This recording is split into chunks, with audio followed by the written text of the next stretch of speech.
Hello everyone, I know you are going to use this video for falling asleep, so before that, like this video, subscribe to the channel and let me know where you are from, also what time is it. They said the house at the edge of Hollowmer Hill hadn't taken a breath in 52 years. That its shutters stayed shut no matter the wind. That its chimneys hadn't coughed smoke since the night the Levingraves vanished. But on the morning of October 12th, 1891, the villagers woke to a single detail that undid half a century of silence. The windows were open. All of them. Every last one. Thrown wide as though the house itself had exhaled for the first time in decades. Children ran home, shrieking. Elderly men who once worked the Levingrave stables locked their doors and slid their bolts twice. The blacksmith's apprentice swore he saw a figure standing behind the upper east window, unmoving, watching the fog creep back across the moors. No one went up to the house. No one except Elias Thorne. He hadn't meant to return. He swore he never would. But Elias had a way of breaking promises that sounded like prayers. It had been 17 years since he'd left Hollowmer, his eyes full of soot and blood and firelight. Back then, he was just a boy of 12, torn from the arms of a mother who wouldn't speak and a sister who wouldn't stop. He told himself they were dead. It was easier that way. But he knew, deep down in the place no light touched, that the house hadn't finished what it started. And now it had opened its windows. As if inviting him home, the carriage stopped half a mile down the road. The driver refused to go farther, not for coin, not for whiskey, not even for prayer. Elias stepped out with his coat slung over one shoulder and his father's old lantern in his hand. He didn't thank the driver. There were no words worth saying, just silence in that house, looming up the hill like a corpse that had never quite rotted. The path was overgrown. Thorns and briar twisted together like fingers over a throat. But he remembered the steps, 7 worn stones up the side of the hill, each with a name carved in it. The first bore Jonas Levingrave, 1741. The last was blank, still waiting. He didn't look at them. He didn't need to. The house greeted him with cold air and the scent of old ashes. He paused before the front door. Not because he feared it would be locked, but because he feared it wouldn't be. And it wasn't. The handle turned with a quiet sigh, and the door creaked open into a hallway that hadn't seen sunlight since Queen Victoria's coronation. The air was thick with dust. But it wasn't just that. It was heavy, like stepping into a place that didn't want you there. Elias let the lantern swing forward and saw that nothing had changed. The red runner still crawled down the center of the hall. The grandfather clock still stood frozen at 2:13.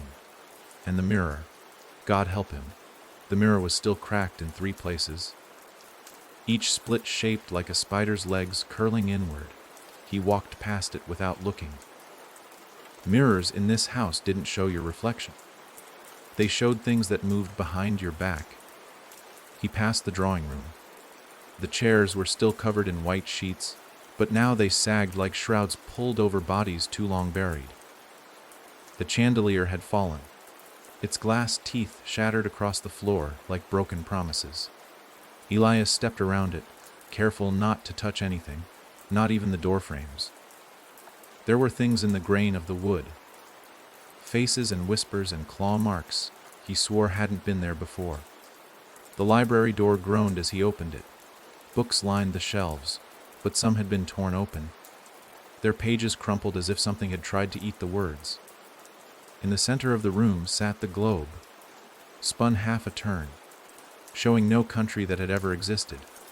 Elias spun it back. It stopped with a click on Hollowmer. He didn't remember Hollowmer ever being on that globe. But the house remembered. The house always remembered. He should have left then.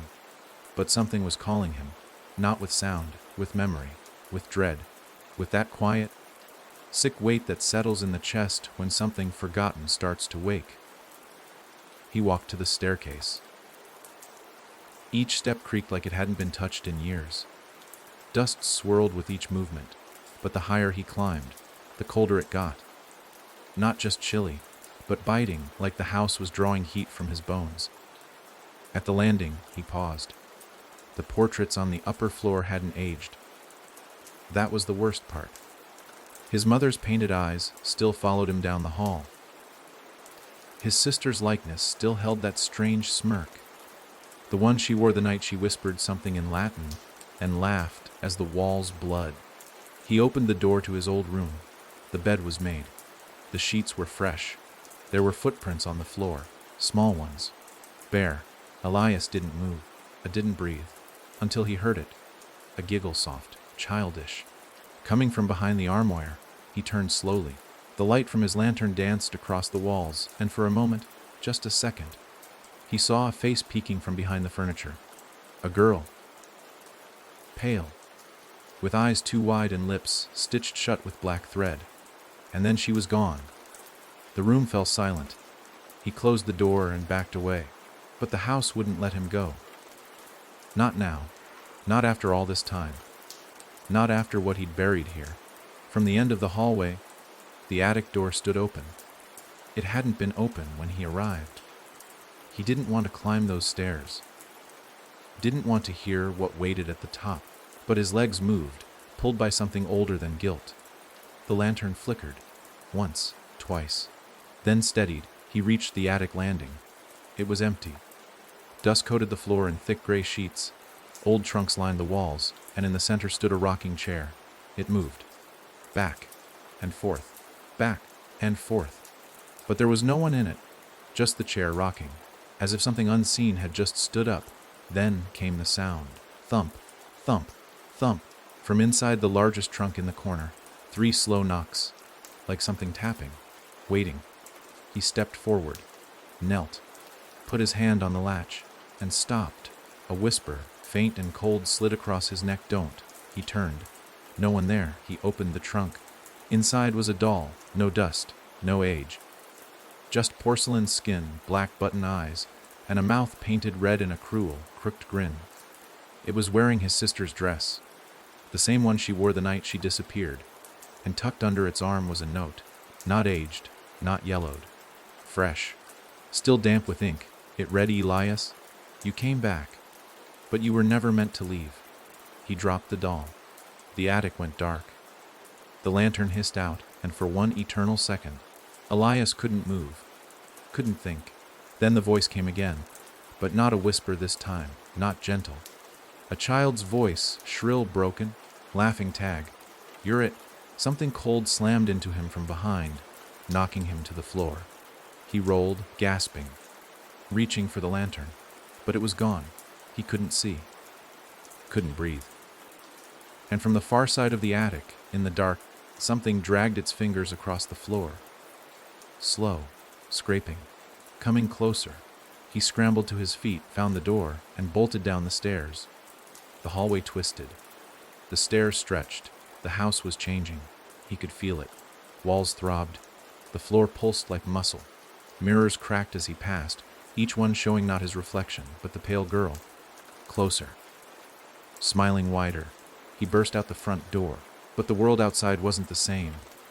The trees had moved. The path was gone. And above the house, the sky had turned black. Not with clouds, with wings. Hundreds, no, thousands, of birds, crows, silent, watching, waiting. Elias stepped back, and the house closed the door behind him. It shut with a thud like a coffin lid, and all the windows, every one, slammed shut in unison.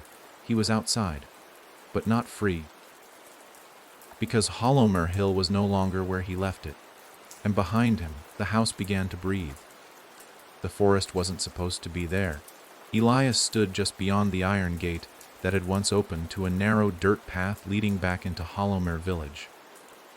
But now, instead of rolling hills and the familiar stretch of yellowing grass, there was only forest, dense, twisted, and wrong. The trees hunched low like old men with crooked backs, their bark blackened and peeling like burnt skin. No wind passed through, no birds sang, and the air hung thick with the scent of rot and something far older, something that smelled like graves cracked open too soon. He backed away, pulse hammering in his ears. Behind him, the house loomed, every window sealed, the silence behind those walls deeper now than before. He didn't dare turn around. The house could feel fear, could drink it in like water. He remembered that much. He kept facing the woods, trying to convince himself they hadn't changed the land around them, that somehow, overnight, this part of Hollowmere had twisted into something else. But the truth pressed into his skull like a nail. The house hadn't just opened its windows. It had shifted the world around it. Still holding the cold, lifeless lantern, Elias stepped toward the trees, every nerve in his body screaming to run. But there was nowhere to go. The carriage that had dropped him off was long gone. No roads, no trails, no sound. Just trees, each one too close to the next, their branches tangled like gnarled fingers interlocked in prayer or in warning. He took a breath and entered the forest. Immediately, the light dimmed as if the sun itself had blinked. The underbrush was thick, but it didn't crunch under his feet. It gave way like wet cloth. The path, if there had ever been one, wound forward in sharp, unnatural curves, forcing him to turn again and again until he no longer knew which direction the house had been. Then came the sound. Not leaves, not birds. Children. Laughter far off, high and shrill and wrong. It echoed through the trees without source, without direction. Elias froze. The laughter stopped. A moment later, something moved just to his left. He turned, nothing. But he could swear the shadows there had been thicker a second ago, like something had just stepped behind the nearest trunk. He kept walking. Faster now. More laughter. Closer. Another giggle to the right, this one bubbling with glee. Then a voice, high, lilting, and broken like a music box that had been twisted too far. You left us, Elias. His breath caught. That voice. He hadn't heard it in 17 years. Not since the fire, not since the last night in the house. When the door slammed shut behind him, and he saw his sister Miriam, standing at the top of the stairs in that white dress, her face split in a smile that didn't belong to her. He turned in circles, searching. Nothing but bark, mist, and silence that pressed against the ears. But it was her voice. He knew it in his bones. Another voice joined hers. Lower, male, familiar. Dry as parchment, we never stopped watching. His father, that's who it was. The same cold whisper that used to follow him down the halls at night when he thought he was alone. The same voice that told him, through a locked bedroom door, that some parts of the house were never meant to be entered. Not after dark. Elias ran. He didn't know where he was going, but he didn't care. He just needed to run, to get away from the whispers, from the trees that seemed to shift when he wasn't looking. But the faster he moved, the stranger the forest became. Trees turned on themselves, their roots twisting into shapes that looked like faces. Moss hung in loops like nooses, and the fog began to rise. It didn't come from the ground. It came from the branches, long, slow drips of mist falling like tears, clinging to his skin, crawling into his mouth and ears and eyes until it felt like the forest itself was trying to get inside him. He stopped, gasping, shaking the fog from his face. Then he saw it. A figure up ahead, small, still. It stood in the clearing between three warped trees, wearing a white dress soaked through with mud and something darker. Its head hung low, hair plastered to its cheeks. Bare feet, thin arms, and in one hand, it held a stuffed rabbit, headless. Elias stepped forward, heart pounding. "Miriam," he whispered. The figure didn't move. Another step. The fog clung tighter. Then the figure raised its head. It wasn't Miriam, or at least, it wasn't her anymore. The face was pale, almost blue, with eyes sunken deep and sewn shut. Her lips moved, but no sound came out, just a thick, wet wheeze. Then her mouth stretched wider, too wide, and from it came a sound that didn't belong to a human throat. A long, low groan, like the earth itself splitting open. Elias stepped back, eyes wide, breath hitching in panic. The girl moved, not walked, floated, feet dragging, head lolling, She hovered toward him as the fog twisted around her like smoke pulled by breath. Elias turned and ran again, but the trees were different now. They leaned in. The path that had been there seconds ago was gone. He ducked under a low branch, thorns catching his coat, tearing fabric and flesh. Blood ran down his arm. Still, he ran. His lungs screamed. His legs burned. But the sound followed. Not footsteps, that groaning, that horrible, deep moan. He stumbled into another clearing and stopped. It was impossible. Before him stood the house. The same house? Hollomer House, but twisted. The windows weren't closed anymore. They were shattered, and through them poured a light so dark it hurt the eyes. The roof sloped unnaturally, sagging like something pressed against it from the inside. The front door was open, just barely, and from the gap spilled a thick, black fluid that hissed when it touched the ground. Elias shook his head. This couldn't be. He'd left the house behind. He'd been walking away from it. He turned back to the forest. Gone. Nothing but fog and blackness. The trees had vanished. He was trapped. Again. He stepped back, but the porch creaked underfoot. He hadn't stepped on it. It moved on its own. Pulled him closer. Then the door swung open with a long, slow moan that matched the sound he'd heard in the forest. The darkness inside didn't feel like shadow. It felt like skin. Wet. Breathing. And from it came a whisper. So close it felt like someone's mouth was pressed to his ear. Come home, Elias. He fell to his knees, shaking, sobbing without tears. He couldn't go back inside. He couldn't. But the house wasn't asking. It was calling in a debt. And behind him, the sound of dragging feet on wood told him the girl in the forest had followed. He had a choice. Back into the house, or face what used to be his sister. Elias stood, teeth clenched, heart broken, and stepped inside. The moment Elias crossed the threshold, the door slammed shut behind him with a force that shook the floorboards. He spun around, heart thundering. But there was no handle, only smooth wood where one should have been. The lantern in his hand, though long dead, flickered back to life on its own, casting a cold, greenish light that didn't reach the corners. The air was thick, humid, and foul, like something had been rotting inside these walls for generations. Elias stepped forward, and the house groaned around him. Not the creak of wood, but a sound deeper, almost organic, like ribs shifting under flesh. The hallway ahead was not the one he remembered. The wallpaper was torn and curling, revealing something beneath it, something that moved, just slightly, just enough to suggest it wasn't wallpaper at all but skin. The portraits were gone, replaced with long mirrors draped in black velvet. One of them had fallen, its covering ripped open. He glanced into it, and immediately wished he hadn't. His reflection stared back, but it didn't match his movements. It smiled when he didn't. Its eyes were black, leaking dark fluid, and its hands were not hands at all but long, thin things that twitched like spider legs. Elias looked away, heart racing, pressing forward into the hall that seemed to stretch longer with every step.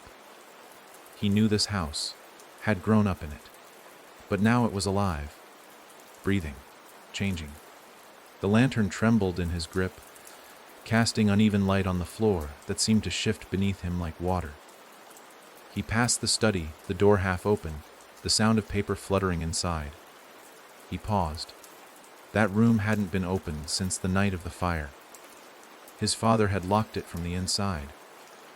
Elias remembered the smell of burning flesh, the scream that came from behind the door, the sound of nails clawing against wood, and then silence. But now the door was open. He stepped in. The study was untouched by dust, as if time hadn't dared to move here. Books lined the shelves, each one pristine, unburned. A fire crackled in the hearth, though no wood sat in it, just blackened bones. The desk in the corner was covered in parchment, ink still wet. Elias approached slowly, every nerve on edge. One of the pages bore his name, written over and over again in his father's jagged hand. Elias, Elias. The further down the page the name went, the more twisted it became. Letters warping into symbols he didn't recognize, until the final lines weren't words at all, but shapes that bled into each other like veins. Then came the sound. A soft scratching from under the desk. Elias knelt slowly, stomach tight. A journal, his father's. He picked it up. The leather was warm. It pulsed. He flipped it open to the first page. The ink was dark, too dark, thick like it had been written in something that wasn't ink. Blood, maybe. Or worse. March 4th, 1872. The walls are listening again. Miriam won't stop humming at night. She says the mirror talks to her. I told her to stop looking. She laughed. Elias turned the page. March 7th. The attic door was open this morning. No one had been up there. No one living, anyway. I sealed it again. But I hear footsteps. Not hers. Not mine? Flip. March 12th. Elias sleepwalked into the cellar. He doesn't remember. But he was muttering. Words in a tongue I don't know. The same one from the book. Flip. March 17th. The house fed last night. Something in the east wing. The girl from the village won't be missed. They never are. It always chooses the forgotten ones first. Elias closed the journal. His legs were shaking. The house had been feeding, and his family had known, had helped. He stumbled backward, nearly knocking over the chair, and as he turned to leave the study, the fire hissed. The bones inside shifted. Something crawled through them. Not out, but deeper, like the chimney had no end. A sound echoed from it then, hollow and wet, like a laugh buried in mud. He ran. The hallway had changed again, longer. The floor now soft, sinking beneath his feet like flesh. The air buzzed as if the house was humming to itself. Doors lined the hall, none of which he recognized. He picked the nearest one and pushed it open. It was his bedroom. But not the way he remembered. The walls were covered in pages, torn from books, journals, newspapers. Each one bore a child's name, a child's face, a headline. Messenger. Messedinge. Mussin. Their eyes were blacked out. All except one. His picture was at the center of the wall, surrounded by red string, tying him to the others like some horrible web, and beneath it, a phrase written in thick, dripping black, O-U-O-K-T. He turned away, bile rising in his throat. On the bed lay the doll from the attic, its head twisted to face him. Its mouth had been stitched shut, until now. The stitches were gone. Its mouth was open. And from it came a voice that didn't belong in a toy. Daddy said you'd come back. He said you'd scream first. The doll moved. Elias ran again. Through the door, into a hall that wasn't the same hall. This time, there were stairs. Not up, down, spiraling impossibly into the earth. Steps slick with moisture, walls pulsing with veins. He didn't want to descend.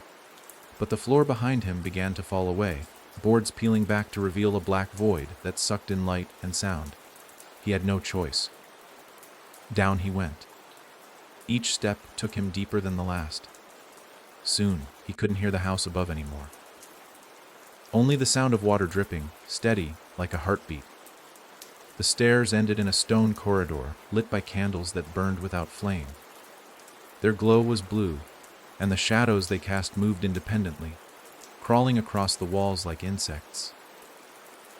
He followed the hall until it opened into a large chamber, and what he saw there broke something inside him. Bodies, hundreds, stacked, wrapped in old cloth, bound with rope. But they were breathing, barely. Their chests rose and fell, some in jerky spasms, others in long, slow movements like sleep. Elias stepped closer, unable to stop himself. The nearest body twitched, and the cloth slipped from its face. It was the blacksmith's daughter, Sarah. She'd vanished 6 years ago. Her eyes were wide moving, but her mouth was soon shut, like all the others. He backed away, horror clutching his throat. The house hadn't killed them. It had taken them, kept them, fed on them. And in the center of the room, under a great archway made of twisted antlers and blackened wood, stood a figure. Tall, cloaked, its face hidden beneath a deer skull, antlers curved backward, covered in red cloth strips that fluttered with no wind. It raised a hand, spoke. "Welcome home, Elias. The house remembers. Elias tried to scream, but no sound came. The figure stepped forward, and the candles went out. There was no light, no air, no warmth, only darkness, complete and crushing, and the suffocating sense that Elias was no longer standing in a basement, but inside something that was alive. He couldn't see the figure anymore, but he felt its presence. Closer now, breathing with him, breathing through him. Each inhale pulled at something behind his eyes, and each exhale felt like it took part of him with it. He reached for the lantern, but his hand found nothing. Only cold stone and something slick, wet and warm like blood that hadn't yet dried. Then the whispers started, not from ahead, from all sides. Soft, many childlike and broken, overlapping in a tangle of half-words and unfinished sentences. He brought it back. "I can't move, please. Tell Mother." "Why did you leave me there?" Elias spun in place, fists clenched. But the whispers didn't stop. They were crawling into his ears, under his skin, filling the hollow places in him. These weren't just echoes. These were voices of the taken. The ones buried beneath the house, stitched into its walls, breathing only because the house would not let them die. Then a voice above the rest, louder, older, familiar. "You opened the door, son. You always would." It was his father. He screamed into the dark, a raw, animal sound. Why? Why didn't you stop it? Lauder answered, cold and steady. "I tried. But the house was never mine. It chose me to carry it. Then it chose you." Elias stumbled backward, tripping over a body. No, not a body. A shape. Breathing. He scrambled to his feet, slipping in the dark, his fingers brushing across something that pulsed like a heartbeat. He yanked his hand back, but the warmth clung to his skin. Then, like a curtain pulled back from a stage, the chamber exploded into light. But not from the lantern, from the walls. Veins, glowing red, streaked through the stone like lava under glass. The ceiling above was covered in them, pulsing, throbbing, illuminating the truth that had waited decades to be seen. The room was not a basement, it was a stomach. The walls weren't walls. They were flesh, lined with embedded bodies, twitching, eyes open, lips sewn, bones twisting in unnatural angles. Every surface was packed with them, young and old, villagers and strangers, dozens of people whose names had long been whispered in the Hollowmere Tavern as cautionary tales. And at the center of it all, where the antler arch had stood, now rose a mouth. A mouth the size of a barn, gaping open in the center of the room, rimmed with teeth like tombstones, gums swollen and slick with dark fluid that dripped into a pit too deep to see. The skull-faced figure stood at the edge, arms wide, welcoming. "It hungers again," the thing said, though its mouth didn't move. The voice came from the air, from the house, from inside Elias's head. "You brought it home." Elias shook his head violently. I didn't. I was a child. I left. "I burned it down." "No," the voice cut through him. "You gave it fuel. You gave it ash. You gave it blood. That was never destruction, boy. That was a meal." The mouth in the center groaned. The walls vibrated. The veins pulsed faster. From somewhere above, a deep thudding began, slow and rhythmic, like a heartbeat, but heavier. The house was waking, and it was hungry. The figure stepped aside, gesturing toward the mouth. "Your blood brought it to life. Your blood must feed it." Elias backed away. "No, I'm not part of this. I won't be." "You already are," the voice said again, softer now. "You always were. You were born in the house, Elias, birthed beneath the floorboards, wrapped in linens, stitched from skin. You weren't taken in. You were made." No, the truth struck harder than any blow. He remembered the dreams he had as a child. Visions of blood-soaked cradles, lullabies hummed by lips that had no face. He remembered the shadows that rocked him to sleep. The marks on his body his mother said were birthmarks, but they had changed, hadn't they? Grown. Spread. He looked down at his hands. They were bleeding. Black, not red. The veins under his skin were dark, rising like worms. "No," he whispered again, but it was weaker now. More pleading than denial. "You're not here to escape." the voice said. "You're here to bloom." Suddenly, the bodies in the wall twitched violently, as one. Their eyes rolled back. Their mouths stretched open despite the stitches, tearing through the threads, and they screamed, one scream, unified, agonizing. And from the pit, something began to rise. A shape, wet, shapeless, growing taller with each second, arms forming from sludge, a face without eyes taking shape at the top. It opened a hole where a mouth should be and shrieked. A sound that felt like it peeled the skin from your bones. Elias ran. There was nowhere to go. No doors, no stairs, no exit. Only a narrow corridor that hadn't been there before. Small, cramped, barely wide enough for a man. He squeezed into it. Heart hammering, the walls closing in, wet and pulsing against his face. Behind him, the thing from the pit began to follow, dragging itself through the chamber, shrieking, its arms reaching out, leaving trails of black slime that sizzled where it touched. He crawled faster. The passage twisted, then split.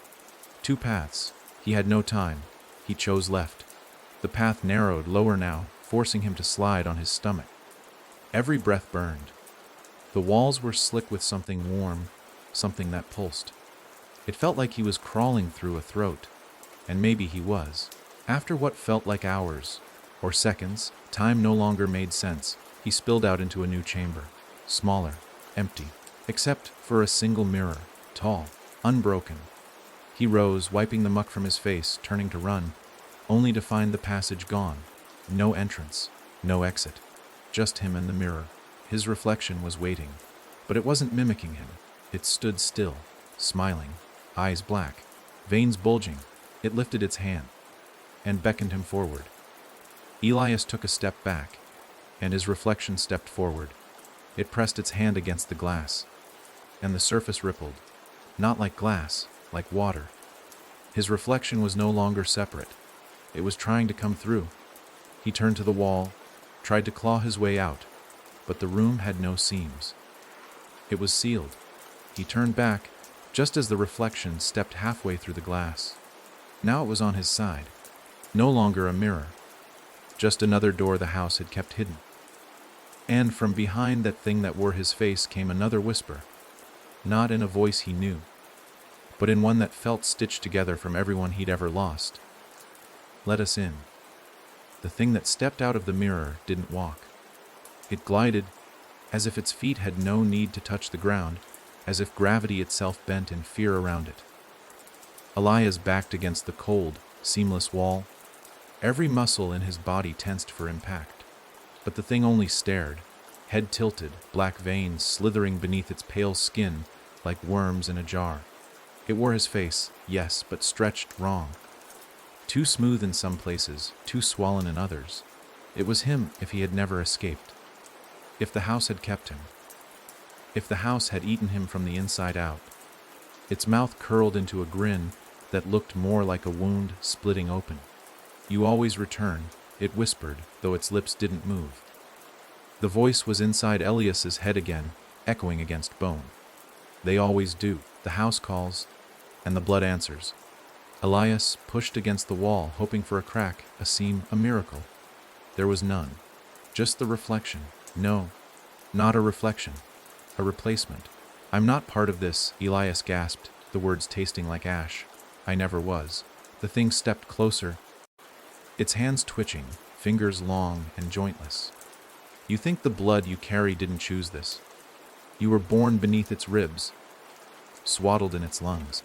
Your mother gave you to it before your first scream."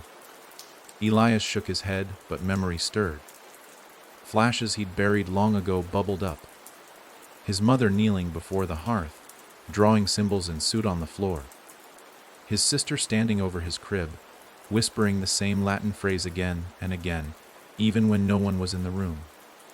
And always, the house humming. Like it was listening, like it was waiting. The thing now stood inches away. It reached out and pressed its fingers against his chest. Elias screamed, not from pain, but because of what he saw. The moment it touched him, images flooded his mind. Not memories, visions. Futures that could have been. A dining table surrounded by corpses dressed in wedding clothes, their jaws moving silently. A nursery filled with infants that had no eyes. A church split down the center by a black tree that bled from every knot. And at the center of it all, the house. Always the house, growing, spreading, breathing. The mirror cracked behind the thing. Spiderweb fractures racing across its surface until it shattered with a sound like thunder. Glass sprayed across the room, but Elias wasn't cut. The shards hung in the air, suspended, vibrating. Each one showed a different version of himself. 1,000 Elias thorns, each in a different moment. Some screaming, some praying, some laughing. Then all the reflections turned to look at him, in perfect unison. And they all whispered the same word, feed. Elias didn't wait. He threw himself at the wall, slamming his shoulder against it again and again until Bone screamed. The room twisted. The light from the floating shards flickered violently. The thing that wore his face made no move to stop him. It only watched, amused. And then, the wall gave. Not like a door opening, like skin tearing. He fell through. Landed hard. This new space was pitch black, but not because there was no light. Because the light was being swallowed. He stood, disoriented, barely breathing. The air here didn't feel like air. It was thick, heavy, full of voices just below the threshold of hearing. He stumbled forward, each step feeling like he was walking through syrup. Then he heard it, sobbing, soft, familiar. He followed it, down a narrow corridor that pulsed like a throat, toward a flicker of candlelight ahead. The space widened into a chamber that looked older than the house itself. The walls were stone, etched with symbols that moved when he didn't look directly at them. Chains hung from the ceiling. And in the center, kneeling before a small fire, was a figure. A woman, hair gray, hands shaking. She turned slowly, and Elias stopped breathing. It was his mother, alive somehow, eyes sunken, face gaunt but unmistakably her. "Elias," she said, voice cracking like ice underfoot. "You shouldn't have come back." He stepped closer, unable to trust his own senses. You're alive." Her eyes filled with tears. Not quite. Not enough to matter. He knelt beside her, heart torn between disbelief and horror. "What happened to you? Why did you leave me?" She didn't answer right away. Instead, she reached into the fire. Her hands didn't burn. She pulled something from the flames. A small, charred book. The same journal his father had written in. Only this one was thicker. Blacker. The cover moved slightly, like it was breathing. "I tried to stop it," she said, voice shaking. "I tried to hide you. But your sister Miriam, she was chosen first. The house took her, made her its mouth. She was always talking to the walls. But I thought if I gave it what it wanted, just once, it would leave you alone." He stared at the book. "You gave it someone." A long silence. She nodded. "The girl from the village, Sarah. I begged the house to take her instead, and it did. But it lied. It always lies." Elias stared at the flames. The house had never needed sacrifices. It just needed permission. And every time someone gave it a name, it grew stronger. His mother reached up, brushed a lock of hair from his face. "I've kept the book hidden for years, deep inside. But now it wants it back. It needs a name again." Elias stood. "No." She looked up at him, eyes wide. "You don't understand. It'll take someone either way. It always feeds. If we don't give it a name, it chooses one." He backed away, shaking his head. "Then let it starve." Her voice rose frantic. "It doesn't starve, it waits. It builds. The longer it goes unfed, the bigger the hunger grows, until it eats everything." The walls around them pulsed in agreement. Then the book in her hands opened on its own. Blank pages flipped by, faster and faster until one stopped. It was already written. Fresh ink. A name. Elias Thorne. His name. "No," he roared, lunging forward, snatching the book from her grasp and hurling it into the fire. But the flames didn't burn it. The fire dimmed, went out, and the book remained, untouched, now glowing softly from within. Behind him, a door opened. No, not a door, a mouth. The house had found him again, and it was no longer asking. It was demanding. The mouth in the wall gaped wider until the sound of bone grinding against bone filled the room.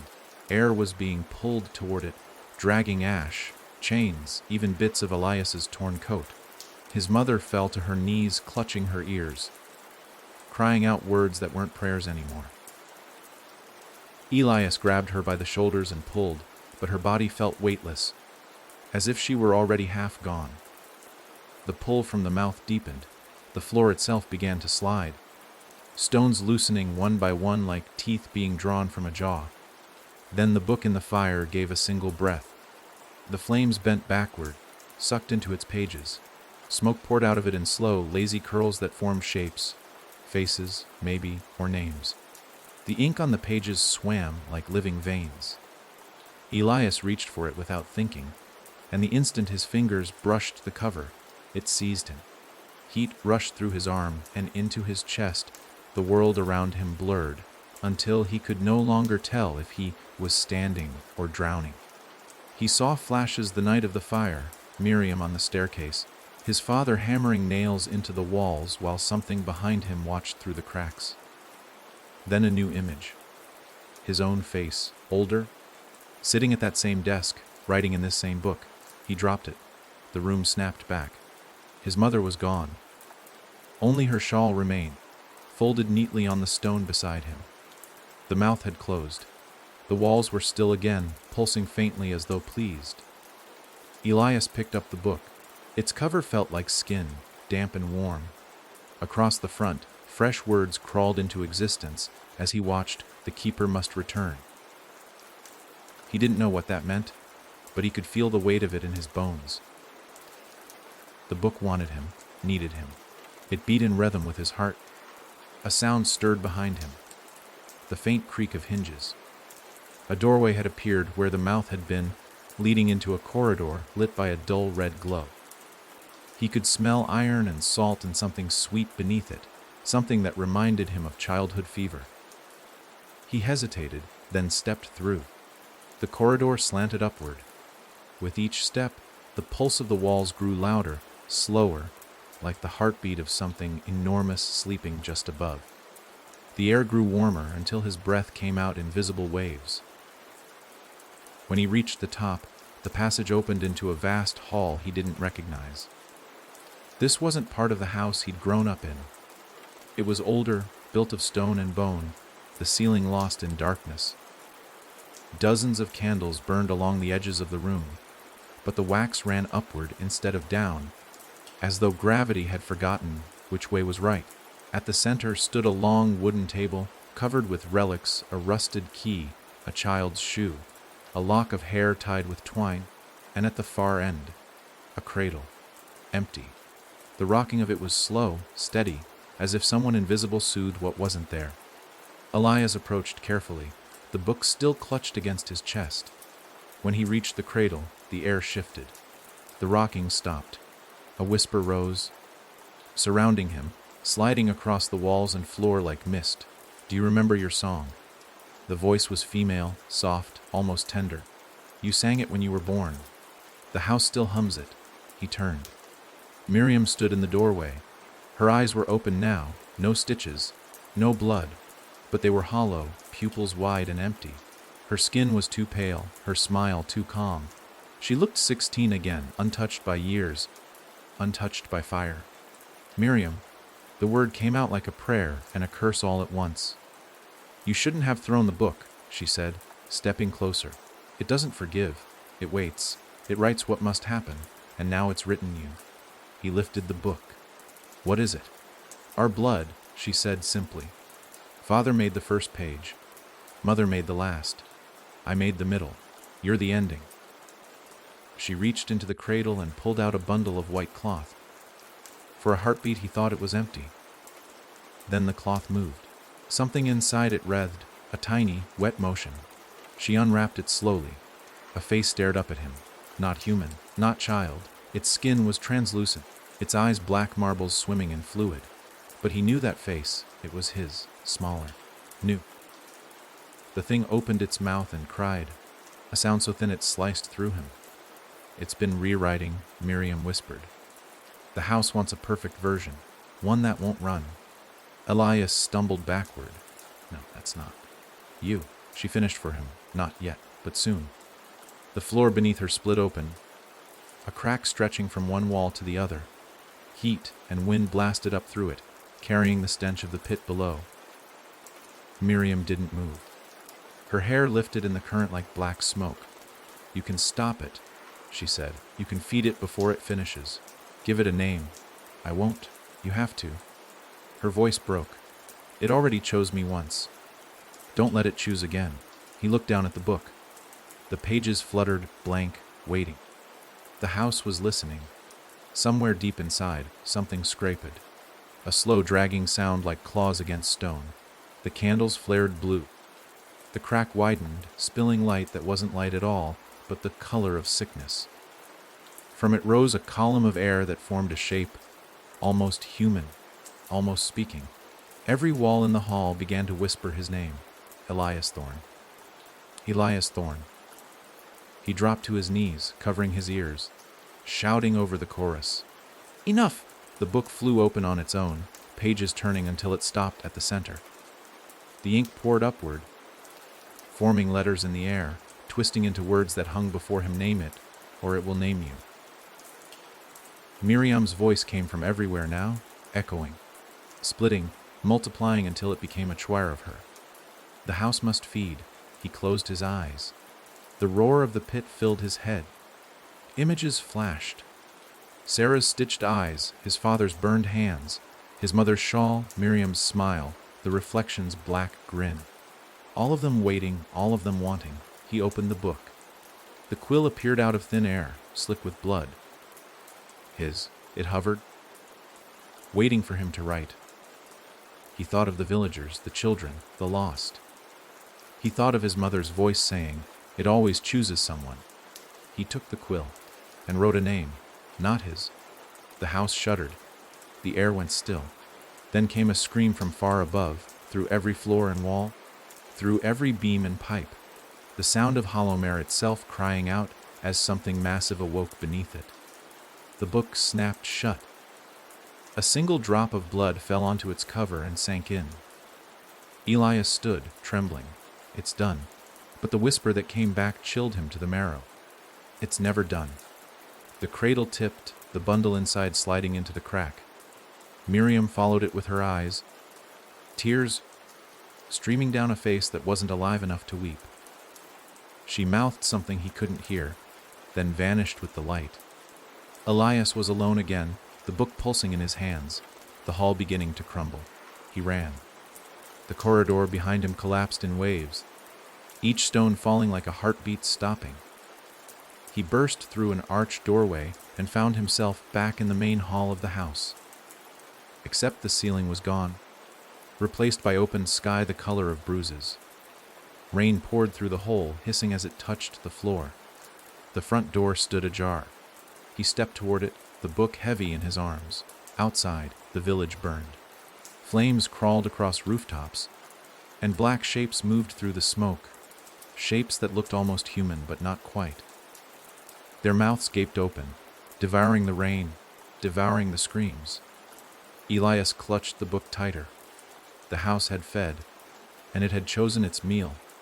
He didn't know yet whose name he'd written, but he could feel it dying somewhere in the fire. The rain did nothing to smother the flames. It hissed as it touched rooftops, sizzled in gutters, turned to steam the moment it kissed the fire, but the blaze kept growing. Hollowmere wasn't burning in the way a town should. It was unraveling. The streets twisted into shapes Elias didn't remember. Buildings stretched taller than they had ever been, windows blinked like eyes, and the fire itself had no true color. One moment it was orange, then violet, then the deep red of split veins. And beneath it all, the screams weren't of people burning. They were of people forgetting. Elias stood in the doorway of the house, book in hand, staring at what his choice had done. He didn't remember walking outside. One moment, he'd watched Miriam vanish into the cradle of the house's pit, and the next, this, fire, smoke, silence followed by screaming, then silence again. The storm above churned in reverse. Rain went upward. Trees leaned in toward the town like eavesdropping old men. He stepped out into the ash, not knowing where he was going. Only that something was pulling him. Again. As he passed the twisted gate and entered what used to be the main road of Hollowmere, he realized there were no people in the streets, no bodies, just traces, a hat, a doll, a pipe still smoldering on a stoop. All the doors hung open, every one of them swinging gently in rhythm with a wind that didn't touch his skin. The flames bent around him, recoiled even, like the fire knew what he carried and wanted no part of it. He looked down at the book, still warm, still breathing. Its cover now bore a new phrase burned into the leather. The price is paid, but the debt remains. He wanted to throw it into the fire, to watch it burn until nothing was left. But some part of him knew it wouldn't burn, and if it did, it would only grow back. It wasn't a book, not anymore. It was memory made flesh, a record written in blood that could not be forgotten, unless someone chose to forget. Then he saw it. The church at the center of Hollowmere, or what was left of it. The steeple had crumbled, its spire lying broken across the path like a snapped bone. The stained glass windows had melted, colors bleeding down the stone like tears. And on the double doors, drawn in thick black strokes, was the same mark from his father's journal. A circle with 3 teeth inside it. The mouth. The hunger. He walked toward it without understanding why. His legs moved as if remembering something his mind had been made to forget. The doors opened without his touch. Inside, the church was empty. The pews rotted, the altar cracked. And standing at the center, beneath the ruined cross, was the reflection. It hadn't spoken since the mirror. It hadn't followed him from the cradle room. And yet, here it was, whole again, not bleeding, not twitching, just waiting. Elias stepped closer. The reflection turned. Its face was identical to his now. No warping, no black veins, just a perfect match, down to the fear behind the eyes. You wrote a name, it said softly. Elias nodded. But you didn't know whose. He shook his head. The reflection smiled. Then let me tell you. It reached toward the altar. The cracked stone opened, and from it rose a single name. Etched into a brass plate, Jonas Levingrave. Elias stared. The name was familiar, old, faint, like something he'd heard once in a dream. Our ancestor. The reflection whispered. The first builder, the one who laid the foundation. He gave the house its bones. His name was forgotten long ago, but you brought it back. Elias took a step forward. But he's dead. The reflection nodded. That's the beauty. The house didn't want a life. It wanted a memory, and now it's full. It has its name again, and it can forget the rest. Elias didn't understand, but then the walls of the church began to dissolve, not collapse. Dissolve. As if the memory of them was being erased, line by line, stone by stone. And when he turned to run, he saw the streets behind him already gone. Not just the buildings, the people, the names, the village. Vanished. The fire hadn't burned Hollowmere. The house had forgotten it, and with it, everything inside. Only the path back to the house remained. The reflection turned to him again, expression mournful. You were born in that house, but you won't die in it. What do you mean? The reflection stepped closer. You gave the book a name. You fed it. You finished its story. Now it wants to begin again. I won't let it. You don't have to. It's already begun. Then the reflection smiled wider than any human should. Its skin split at the edges of its mouth, stretching open like the house's own terrible grin, and it said, with voices stacked atop each other, "Let us forget you." Elias dropped the book. Ran. The road back to the house was longer now. It shifted behind him as he moved, each step erasing the ground he came from. He didn't look back. Couldn't. There would be nothing to see. The house stood waiting, doors open wide, windows blinking like eyes adjusting to light. It had changed. Taller now, its shingles replaced with scales, its walls breathing. The door creaked softly as he passed through, and for the first time, the house did not close behind him. It let him walk. back into its ribs. The main hall was empty. No portraits, no stairs. Just a long corridor that stretched forever forward. He followed it, not knowing why. At the end a door, small, plain. He opened it. Inside, a single chair, a writing desk, a quill, and the book. Waiting, he stepped forward, breath shallow. The page was blank. The voice came again, older now, wheezer, hungrier. It is time for the story to begin. Elias sat, picked up the quill, and paused. For the first time in his life, the house did not push, did not whisper, it waited. He looked down at the page and wrote the first word. The quill hovered just above the page, trembling in Elias's hand. The ink on the tip thickened, then thinned, then thickened again, like it was breathing, like it was watching. He stared down at the parchment, still blank, still expectant. It didn't matter that he had already fed the book. The house didn't survive on names alone. It survived on stories. And Elias, he was the last chapter. Or the first sentence. It wasn't clear anymore. His hand moved on its own.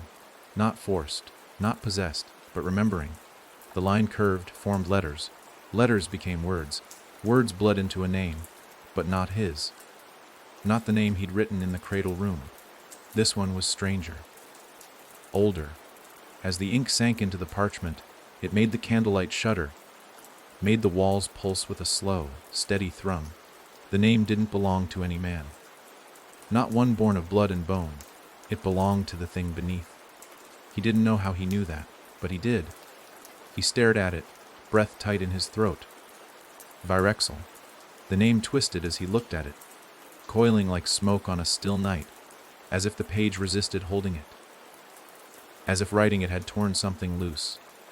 The chair beneath him creaked, and the air in the room shifted. A low, wet thump echoed from behind the walls. Then again, louder, the heartbeat of something vast. Elias stood quickly, the quill dropping from his fingers and rolling off the desk with a clatter. The book remained open, but the ink was gone. The letters had disappeared. No, consumed. The page was blank once more, but the memory of what had been written clung to Elias like soot on skin. Then the whisper returned. Not from a single direction, but from all around. A voice that folded over itself again and again until it stopped sounding like words and more like tendons snapping beneath meat. You spoke it, the voice said. Now you wear it. The light went out, not dimmed, devoured. Elias was plunged into complete blackness. He stumbled backward, hitting the desk, hands outstretched, groping through air so thick it clung to him like cobwebs. He blinked hard, trying to force vision into being, but no light returned. There was nothing now, nothing but the sound of footsteps. Slow, measured, coming closer. He wasn't sure they were footsteps at all. Then a voice. Not one of the house's children. Not Miriam. Not his mother. Not his own reflection. Something else. Something older. The first stone was laid in flesh. Elias turned, heart hammering. The beams were carved from bone. It was behind him. Closer now. The nails were names. A warm breath touched the back of his neck. He turned and saw it. A face that wasn't a face. A mask made of too many mouths. Eyes stitched closed with wire. Skin stretched like parchment. Tattooed with words that moved like ants beneath the surface. Its body bent wrong. Tall but slouching, arms too long. Joints clicking softly with each movement. And in its chest, pressed into the cavity where a heart should be, was the book. Open. Elias stumbled back. Yet the creature didn't follow. It simply tilted its head, and the mouths all spoke at once, layered voices echoing in the dark. You thought this was a house. The walls around them began to tremble. You thought it was wood and stone and doors. From above, floorboards wept. You never lived in a house, Elias. A window cracked open, not one he could see, but one inside, and a scream poured through it, long and ragged, like something being born through pain. You lived in a story. Elias shook his head, tears in his eyes. No. The thing stepped closer, and stories don't die until they're forgotten. Then, suddenly, the room was gone. Not just dark, gone, replaced by a field, a vast one. Gray sky above, cracked earth below, and in the center of the field stood every version of the house that had ever been. Some were tall, others squat, some in ruins, others pristine. But each one breathed, each one pulsed, and from the open doors of each came a child. Hundreds, thousands, walking toward him, each one holding a piece of the book, and in every one of their faces he saw part of himself. His eyes, his jawline, his fear, they circled him, slowly, like dancers in a funeral procession. No music, just the sound of breathing. The dirt at his feet split open, revealing not earth, but pages.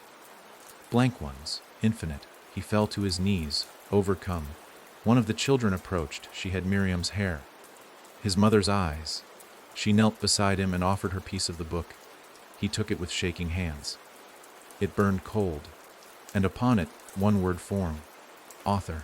He dropped it. The children stopped. The air shifted. The book reappeared in his hands. He looked down. This time he wasn't asked to write. This time the page had already been filled. Elias Thorne. Then below it, Keeper. Inheritance accepted. He screamed, but no sound came. Just wind. Just pages turning. The house rose behind him again. But this time it wore his face. Elias opened his eyes to silence. But it wasn't peace. It was the kind of silence that stretched too far, too wide. A silence that lived under sound, crawling beneath the skin of the world. The sky above was white, flat, empty, pulseless. The ground beneath him had no texture. No dirt, no grass, just a smooth, gray surface that shimmered faintly when he moved, like paper dipped in oil. He sat up slowly, disoriented, heart still thudding like a drum in a funeral march. The house was gone. Not vanished, absorbed. The landscape around him had changed. The hill where Hollomer once stood was now a jagged wound in the earth, deep in weeping smoke. No trees, no birds, no remnants of the village. Just that endless white sky and the emptiness that pressed down on his bones like a final verdict. But he wasn't alone.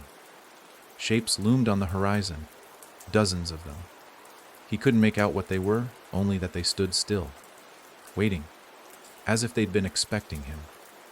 He tried to stand, but the book in his hand pulsed again, anchoring him to the ground. It had changed. No longer bound in cracked leather and stitched edges. Now, it felt like flesh, warm and slick, throbbing faintly. The title etched across the cover in fresh black ink read, "The Keeper's Copy." His name was nowhere on it now. That part was over. Elias Thorne had been written. And now Elias Thorne was written in return. He opened it, not because he wanted to, but because it wanted to be opened. The first page was blank. The second, too. The third shimmered faintly, like it had been written in breath instead of ink. But then the words emerged. Not written by him, written to him. The house was never a place. It was always a pattern. A rhythm. A hunger disguised as architecture. He flipped to the next page. It lives through you now, through story, through memory, through name. Another page turned, though he hadn't touched it. The world will reshape itself around the mouth. It begins at the edges. It always begins at the edges. Elias lifted his head. The figures in the distance were clearer now. They weren't men. They weren't human. They were houses. Standing tall, roofs for heads, doors for torsos, their windows like open, staring eyes. Dozens of them, maybe hundreds, each swaying slightly in the wind, if wind even existed here. Each one different. Some cobbled stone, others skeletal wood, some bleeding from between their beams, some laughing, rocking in place. Then he heard it. A creak. Not ahead, behind. He turned. Another house had risen, but this one was his. The same house that birthed him, the same that burned, the same that forgot. But it wasn't still. Its walls shifted, breathing in. Its door widened, then split into two. Wooden teeth slid into view, sharp, long, splintered. And in the upper window stood the reflection, smiling again. But this time it spoke aloud. They don't build themselves anymore. Elias took a step back. What are they? The reflection tilted its head. Offspring. What do they want? You. Your memory. Your map. Elias shook his head, the heat building behind his eyes. I didn't ask for this. I was dragged back. I didn't choose.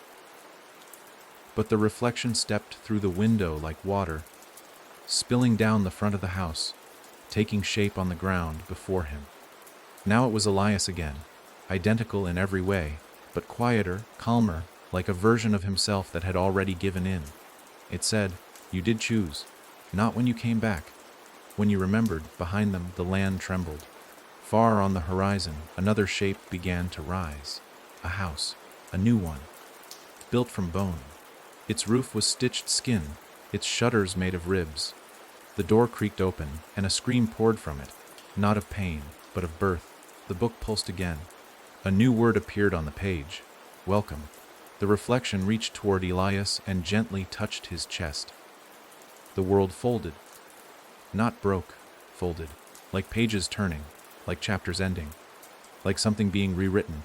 Suddenly, Elias wasn't standing anymore. He was seated again, but not in the chair from the house. This one was made of mouths. Dozens of them, muttering names he almost recognized. Before him sat a desk, and before that, another book. But this one was open, already full. Names filled its pages. Names of people from Hollowmere. Names from places he didn't know. Whole families, generations, listed with ink that bled slowly into the margins. At the bottom of the page, a line waited, blinking, alive. And the next house shall grow where the story is remembered most.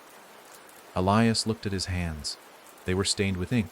No, not ink, memory. He was the pattern now. The rhythm, the hunger in human form, and the houses, they were seeds, sprouting across the earth wherever a tale was told. He thought of every time someone whispered about the Levengraves, about the fire, about the house on Hollowmere Hill.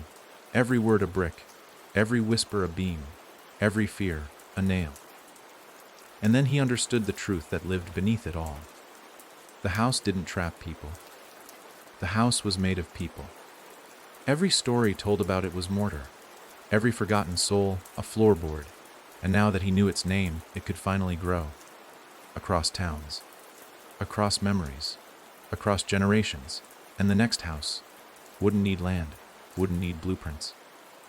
It would need only this A name spoken in fear, and the faint memory of doors that open where none should exist.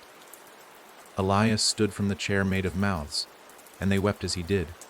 The reflection no longer stood before him, because the reflection was now behind his eyes, and as he walked toward the horizon, the earth bent for him. New houses rose in his wake, and far off, across the sea, in some quiet town where someone once whispered about a house that burned and came back, a child picked up a crayon and drew a door, one that hadn't been there yesterday. The chalk was red.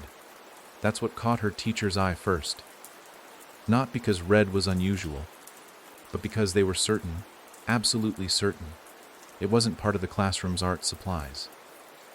The tray held only pastels, blues, greens, soft yellows and pinks, nothing dark, nothing heavy. But there it was, in the small hand of Elsie Kettering, 6 years old, quiet, watchful. The kind of child who never made noise unless asked to. She sat cross-legged on the floor at the back of the room, humming a song no one recognized, drawing something that made the air feel heavier the moment you looked at it too long. It was a door, tall, thin, crooked at the top, like it had been built by hands that didn't quite understand angles. The knob was too low, almost at the bottom. No windows, no wood grain. Just solid red, with thick black lines like something trying to bleed through. Mrs. Hayworth, who'd taught at the school for over 20 years, approached slowly, each step sinking into the carpet deeper than it should have. She crouched beside Elsie, gently touching her shoulder. "That's a lovely picture, Elsie," she said, her voice kind but strained. "Is it a house?" Elsie looked up with wide gray eyes. "No," she said softly. "It's the place before houses." The words landed like a thud in the chest. Mrs. Hayworth forced a smile. "And what's it for, sweetie?" Elsie's expression didn't change. "It's for the man. He's coming." That night, long after the school had emptied and janitors had made their usual rounds, one of them, Tommy Sloan passed by the art room. He wasn't supposed to stop. He wasn't supposed to look. But he did, and he saw it.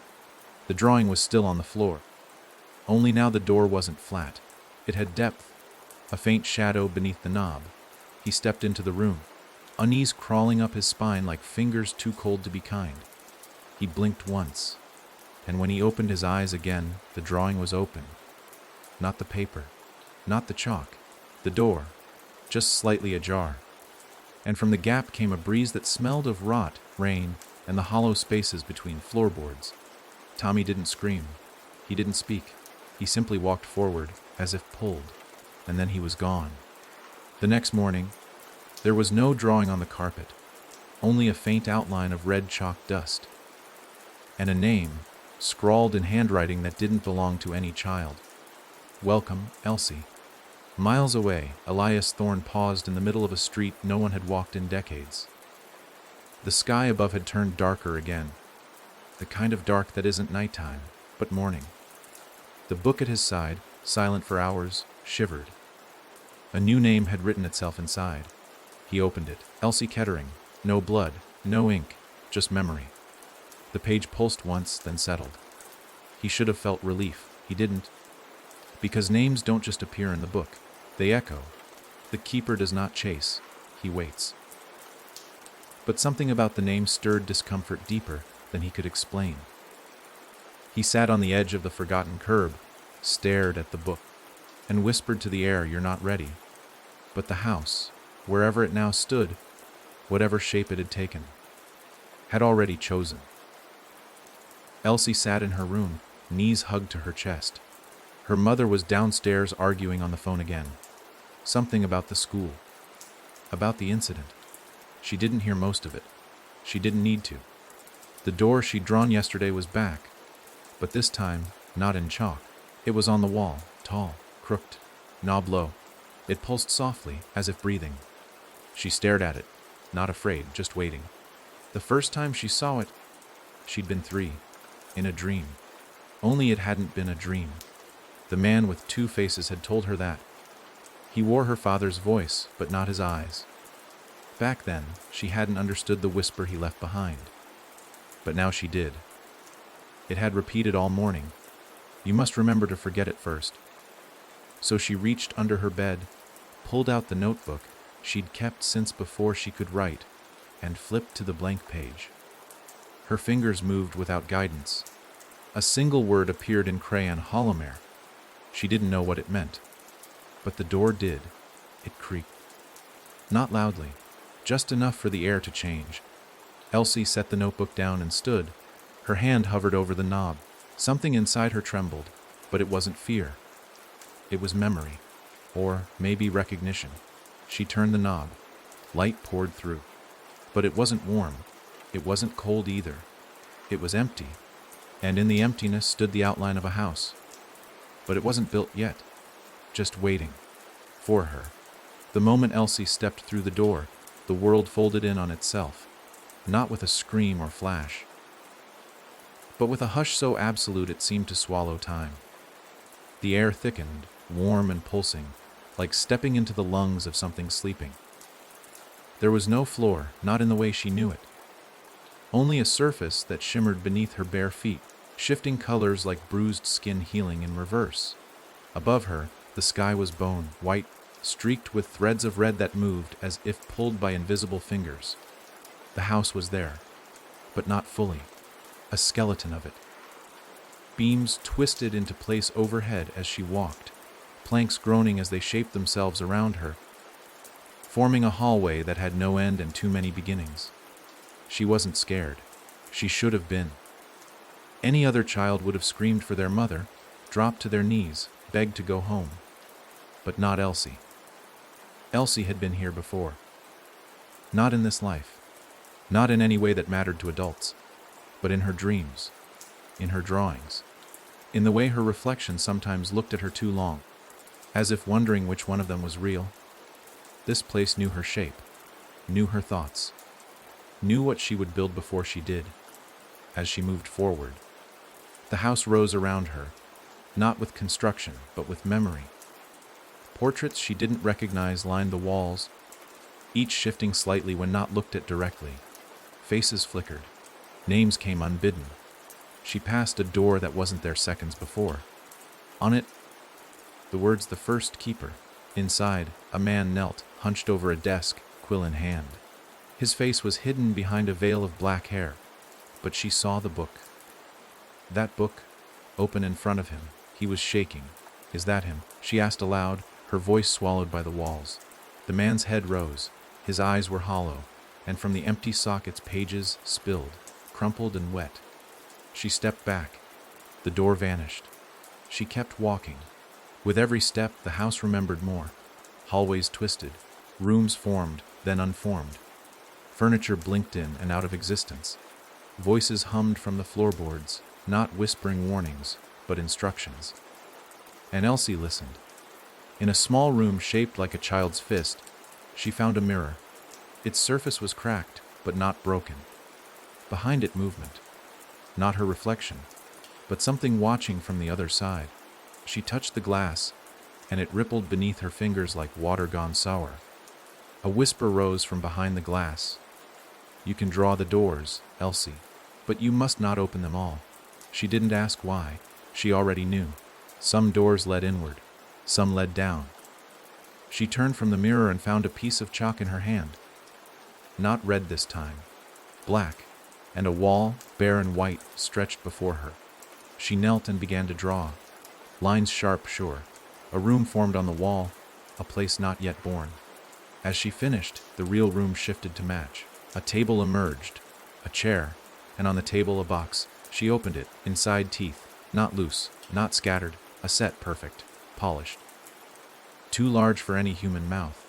She closed the lid slowly, the air vibrating like a struck tuning fork. The chalk in her hand was now white again. The house had accepted her offering. She stood and turned toward the end of the hall that hadn't existed before. Now there was a staircase. It spiraled upward and downward at once. She chose up. At the top, a room made entirely of windows. Beyond the glass, nothing. No sky, no ground. Only a pale figure standing far off in the distance, hands pressed to the glass from the other side. She walked closer, and the figure did the same. A boy, her age. His eyes were stitched shut. His mouth moved, but no sound came. Then a noise behind her. Footsteps. She turned. The hallway behind had changed again. It stretched into forever. And in the distance, walking slowly, steadily, was him. The man with no shadow. The man she had drawn once when she was 4, then buried the picture in the backyard because it made the wind sound wrong. He had returned. He didn't run. Didn't speak. He only came. The house shifted, pulse rising. It was afraid. Elsie smiled. She turned back to the boy behind the glass and whispered something. The stitches in his eyes vanished. And then she opened the window. Wind exploded inward. But it wasn't cold. It was full of names. Names no one had spoken in centuries. They filled the room, crashing against the walls, echoing in every beam and floorboard. The house shuddered. Somewhere below, the foundations screamed. Elsie reached for the boy's hand. Together, they stepped through. The man behind them kept walking, but the room they left behind collapsed, not destroyed, just unwritten. Beneath every floorboard, beneath every nail, beneath every forgotten name, etched into the bones of the house, something deeper had always waited. It was older than Holomer, older than Elias, older even than the first keeper whose eyes had blood pages, and whose screams had been written into stone. It had no name, because names were cages, and this thing, this root beneath all roots, could not be contained. But it was hungry, always hungry. And now, as the house shifted and reshaped itself through Elsie's hands and drawings, the thing below stirred, slowly, like a god waking not from sleep, but from memory. Far below the rooms Elias had once walked, far beneath the cracked cradle and the mirror that breathed. Beneath the story itself, there was a chamber. It had no ceiling, no corners. Its walls were made of black tendrils, roots of something too vast to see in full. They pulsed faintly, each beat echoing with whispers that overlapped and devoured each other. And in the center sat a chair, high, backed, rotting, empty. But the roots leaned toward it, trembling with anticipation, like a congregation awaiting a sermon. Then Elias fell into it. He didn't walk, didn't climb, didn't even breathe between there and here. He simply blinked, and he was in the chair. It accepted him like it had been grown for his shape. The roots slid around his ankles, his wrists not binding, not yet. Just touching, just tasting. He tried to stand. The roots tightened. He gasped and looked up. There was no sky, no light, only darkness so thick it moved like smoke. But from that dark, something looked back at him. Not eyes, not a face, just awareness. Heavy, full, ancient. The kind of knowing that made the air inside lungs freeze solid.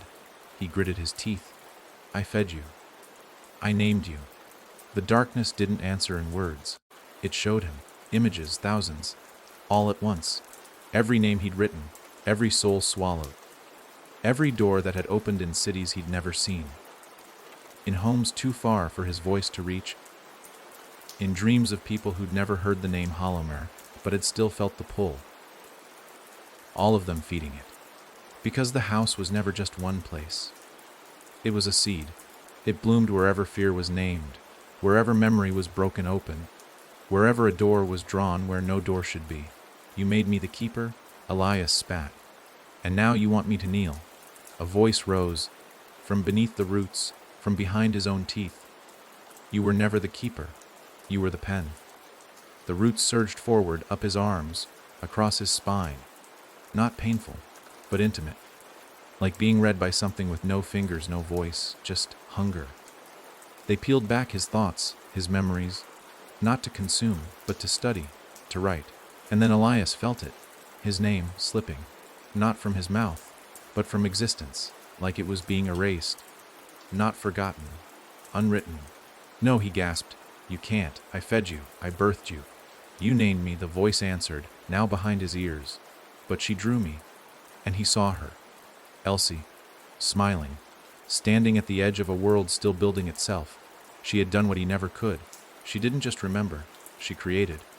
The house was hers now, not Elias's. And that was the final cruelty.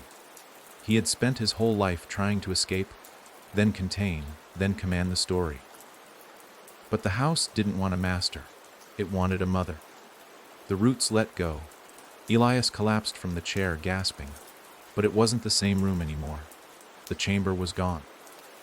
Now he stood in a narrow hallway, wood-paneled, dimly lit by candlelight that flickered backward, as though the flames refused to cast shadows forward. He recognized the hall. It was from his childhood. But something was wrong. There were too many doors. He moved slowly. Each door he passed whispered a phrase, muffled, faint. One said, "Don't forget me." Another, "You left the cradle open." The third, Miriam never stopped humming. He turned the knob. A child's room. Small. Cold. Empty. Except for the bed. And the figure sitting upright in it. It was him. 8 years old. Hands folded in his lap. Eyes black. Mouth open in a silent scream that never ended. Elias stepped back. The child never moved. But his voice filled the hall. You never closed the story. The door slammed shut on its own. Behind him. Another door opened. Miriam, smiling, swinging a doll by its neck. She spoke in a voice that wasn't hers. You gave it your name, but not your soul. The roots exploded through the walls. Chasing, he ran. Back down the hall, through turns that hadn't existed seconds before, the house twisting around his steps like a maze made from breath. He ran until he saw a light. Not fire, not candle. Crayon, drawn across the wall in thick, childlike strokes. A door, a new one, outlined in blue. He didn't hesitate. He slammed his hand into the knob and pulled. The house howled, the roots shrieked, and Elias fell forward into a world not made by wood or flesh or names, but by imagination. He landed on soft ground, grass, not the shifting floorboards. The sky above was blue. For the first time in forever, no cracks, no smoke, no pulsing clouds, just sky and laughter. He turned. Elsie was sitting on a swing, Beside her, the boy from the glass, they weren't speaking, just swinging. On a playground drawn in crayon, the lines shimmered with memory. When she saw him, she didn't flinch. She waved. He stumbled toward her, fell to his knees. Where is this? She looked at him with those wide, gray eyes, smiled. This is the place where it can't write anymore. Behind her, the house loomed. Tall, still unfinished, waiting, but it didn't breathe, didn't creak, didn't whisper, it just stood. Elsie reached out, took his hand, and in her palm, she pressed a page, a torn one, from his book. He opened it. One sentence, scrawled in childlike handwriting sometimes. The story ends when you stop turning pages. The boy from the glass had never spoken a word. Not in the dream, not in the mirror, not even now. As he stood beside Elsie beneath the soft, painted sky of the drawn playground. But when he opened his eyes, something changed. Not in the world around them, but in the world beneath them. The grass stilled. The sky, for a moment, flickered, and Elsie turned to him. Crayon still clutched between her fingers, her expression not fearful but expectant. Like she'd been waiting all this time for the silence to end. The boy looked at Elias, his lips parting as if to speak, but what came out wasn't a word, it was a sound. Low, deep, like the opening of a door in a room with no walls. It vibrated the ground. The swing set groaned, and from somewhere behind the clouds, the faintest echo replied, not in agreement, but in remembrance. Elias staggered back. That sound, he knew it. Not from Hollowmere, not from the house, not from any one moment. It was older, something buried in the roots of his spine, coiled at the base of his thoughts. A sound from before. Elsie stood slowly, brushing chalk dust from her dress. It found him again, she said quietly. Elias stared at her, confused. Who? The first story. The boy blinked slowly. He pointed toward the unfinished house in the distance, still silent, still waiting. And the ground split. Not violently, not loud. It just opened, a seam, a fracture, like memory cracking under pressure.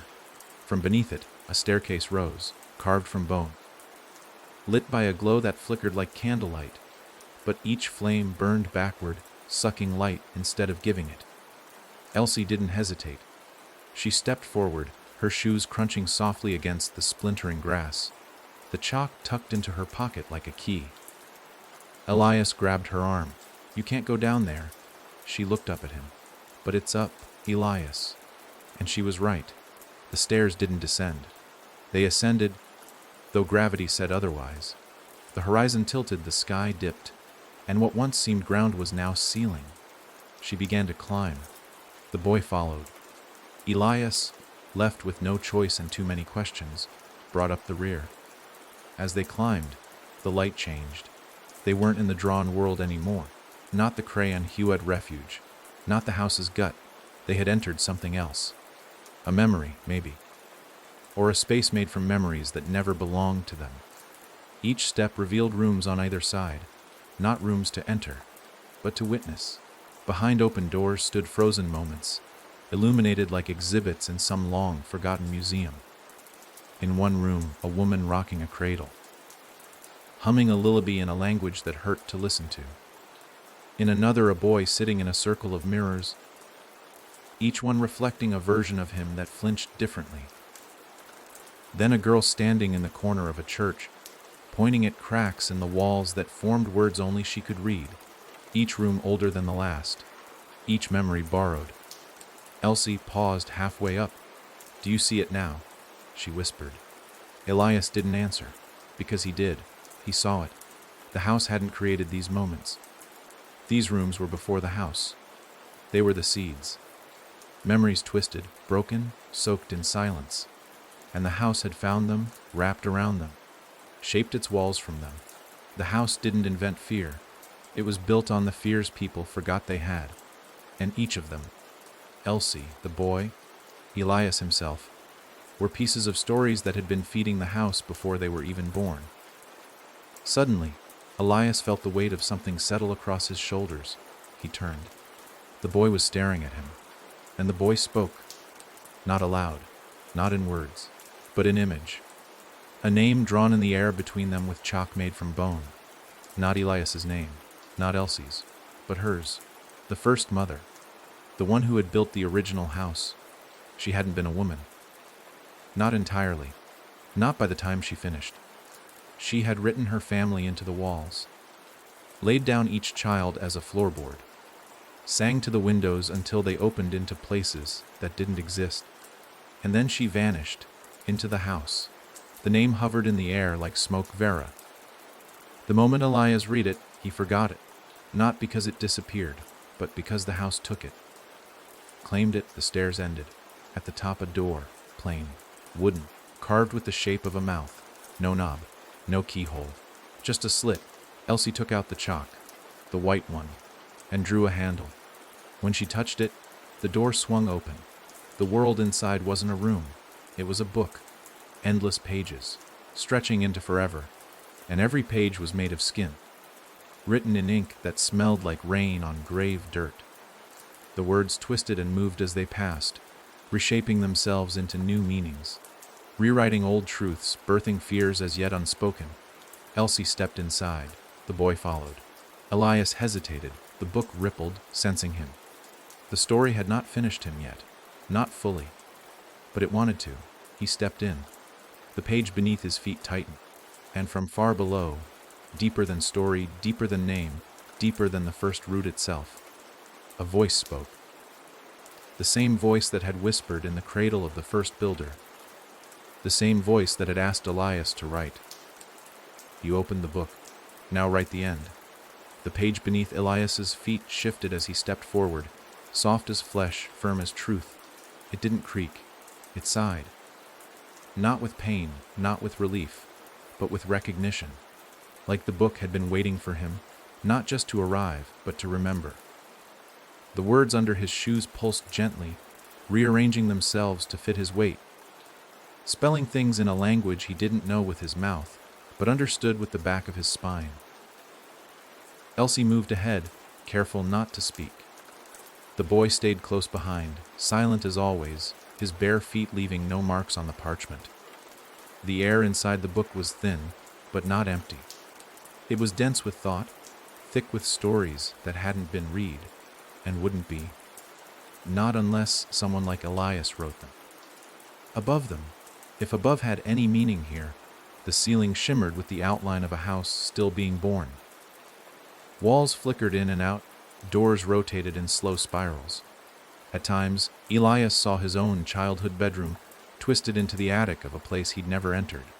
Other times, he glimpsed a hallway he once ran down screaming, now stretched into a cathedral of silence where every pew was occupied by a version of him that never made it out. The book was showing him what could have been, and what still might be. They walked past a wall built entirely from rejected endings, each line scratched out, each conclusion dripping. Here, the house burned to ash. There, Elias woke to find it had been a dream, a coping mechanism for grief. In another, Elsie never drew the door, and Holomer was forgotten. But all those endings, blood. They wept ink and memory and regret, because they weren't true. The story refused them. As they passed, one of the scratched out endings stirred. It reached through the page like a hand gasping for relevance. Elias stopped. The page before him began to write itself, in real time, and Elias Thorne, last of the remembered keepers, stood before the cradle of all beginnings, unaware that the story he feared had been writing him. He looked at Elsie. She didn't flinch. She pointed forward. Beyond the shifting pages, a door hovered in the air, but it wasn't drawn. It was written. Letter by letter, it unfolded in the shape of a doorframe. Every plank, every hinge, every crack made of phrases.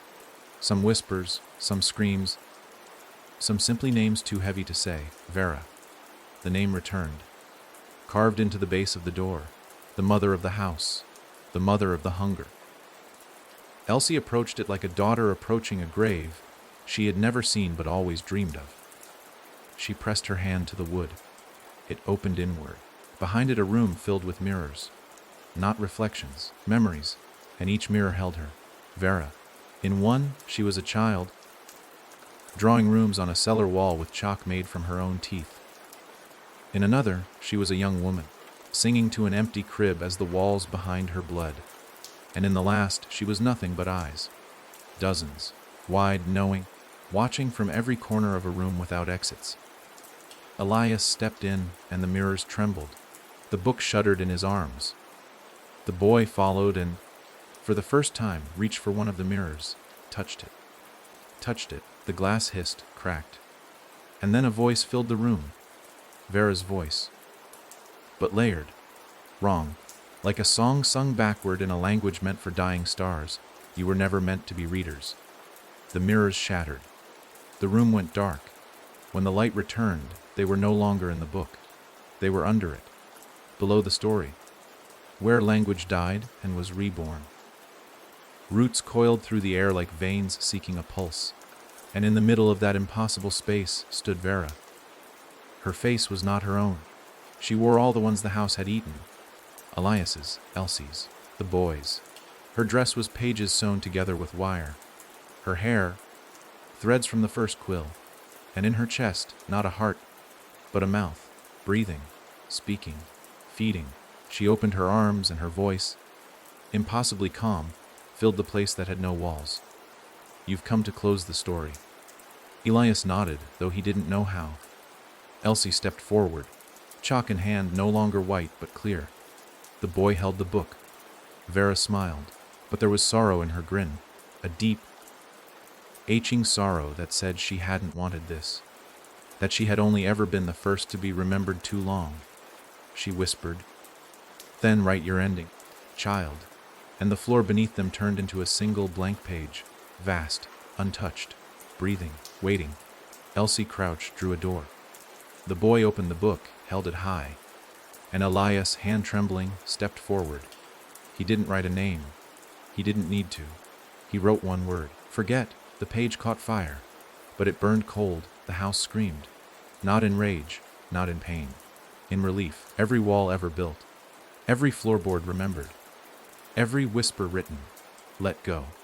And from the edges of the page, the stories began to unwrite themselves. The hunger dissolved. The mouth closed. Vera faded. And for the first time in the history of fear, the house was silent. When the page burned, the world didn't vanish. It lingered, quietly, like smoke curling in a room long after the fire's out. There was no explosion, no collapse, no violent shaking of walls or splintering beams. Just that soft, steady unraveling. The house had always been dramatic in its birth, theatrical in its hunger, but in death, if this was truly death, it was still. The kind of stillness that makes you feel like moving might wake something you don't want to see open its eyes again. Elias stood at the edge of the page, watching the last word curl and flake into nothing. Forget, it had been enough. Or maybe the house had been waiting, hoping, for someone to finally give it permission to rest. Not destroy it, not seal it, but release it. He turned to look for Elsie. She was gone. So was the boy. Only the ash remained, fine, white, and falling around him like the gentlest of snow. It coated the floor, settled into the creases of his hands, dusted his shoulders. He didn't brush it off. He felt he shouldn't. Like it wasn't just remnants of the house, but of everyone who had lived inside it. Everyone it had carried, fed on, worn like skin. This was their silence, finally finding its shape. He took a breath. It didn't hurt to breathe anymore. For the first time in what felt like lifetimes, the air didn't press against his lungs like a warning. It filled him. Clean, cold, real. A distant sound stirred. Not the groan of shifting wood. Not the whisper of mirrors. Birdsong. He followed it. There was no hallway now, no door, no structure to guide his steps. The world had become blank parchment, stretched in all directions. Waiting, but not hungry. He walked until he reached the edge. And there it was. The outside, not the drawn world. Not the fractured sky of Hollowmere, but a real morning, blue sky, damp grass, sunlight. He stepped onto it like a man walking out of a cave. Eyes squinting, skin prickling, and somewhere inside him, the story he had carried all his life loosened its grip. The weight of it cracked like old plaster, and through that crack came something he'd forgotten how to name. Relief. He didn't know where he was. Not truly. A field stretched before him, empty except for a single tree swaying gently in the breeze. The wind carried no voices, no screams, no secrets, just leaves. The sound of leaves brushing against one another in that simple way that things do when they're left alone. He walked toward it. At the base of the tree was a small stone, flat, unmarked. He didn't need it to say anything. He already knew. This was where the house had first thought of itself. Not been built, not imagined, just thought, before floorboards, before names, before Vera. He knelt beside the stone, closed his eyes, and whispered, "Thank you." Then he stood, and he left it behind. Somewhere far away, in a city that would never remember Hollowmere, a girl sat in her room, coloring. She hummed to herself, a little off key. Her mother called her from downstairs. She didn't answer right away. She was too focused. Her hand moved over the paper quickly, like it knew something her mind didn't. She drew a house, but not that house. This one had windows, and a chimney, and a cat sitting in the window. It didn't breathe, didn't hum, didn't watch her back. It was just a house. When she finished, she smiled, closed her notebook, and went to dinner, and somewhere even further, where books write themselves and chalk remembers fingers long gone. The last mirror cracked quietly in an attic that no longer exists. It didn't shatter, just split. Straight down the middle, a perfect line. And on either side of the glass, two eyes blinked once, then closed, and never opened again. It was found in a box that should have stayed buried. No one was looking for it. Not really. The man who discovered it wasn't a scholar or a seeker of stories. He wasn't from Hollowmere, and he didn't know a single name written in the margins of the book he pulled from the dirt. His name was Samuel Gray, a hobbyist metal detectorist. A retiree with sore knees and too much time. He'd been walking the overgrown woods just past the Devon border, near a stretch of land no longer marked on modern maps. He liked the quiet, the birds, the soft give of soil under his boots. That morning, the beeping was faint, just a low, steady chirp under the leaves. He thought it might be a coin, maybe an old buckle, something forgotten. He dug 6 inches. The metal wasn't a coin. It was a hinge, old, rusted, still warm to the touch, though the air was cold. He cleared the dirt slowly, brushing aside black roots like veins in the earth. Then came the lid, wood eaten with time, soft at the edges, but intact, a small box, unmarked. When he opened it, he found only one thing inside, a page, smooth, clean, crisp. It should have decayed, should have curled and yellowed. But this page looked freshly torn, though no other pages were around. And on it, a single word was written in perfect, hand-drawn ink. Listen. He didn't hear the birds anymore. He didn't notice the breeze had stopped. He turned the page over. Blank. But something in his ears shifted. A pressure. Like stepping into a room where someone had just spoken a terrible truth, and the air hadn't quite recovered from the sound. Samuel frowned, shook his head, and then, against every instinct, he folded the page and tucked it into his coat pocket. He thought he'd throw it away later. He didn't. That night, he dreamt of floorboards that moved beneath his bed, of shadows that breathed in unison with his lungs. He dreamt of a name he couldn't pronounce and a door drawn in chalk on the back of his hand. When he woke, the page was on his chest, unfolded, but it no longer said listen. Now, in the same perfect script, it read raid me. Samuel Gray didn't remember crying, but the pillow was soaked. He got up, went to his desk, smoothed the page flat, took out a pen. He didn't want to write, but the hand moved anyway. He didn't choose the words. They fell out of him like something unsaid for far too long.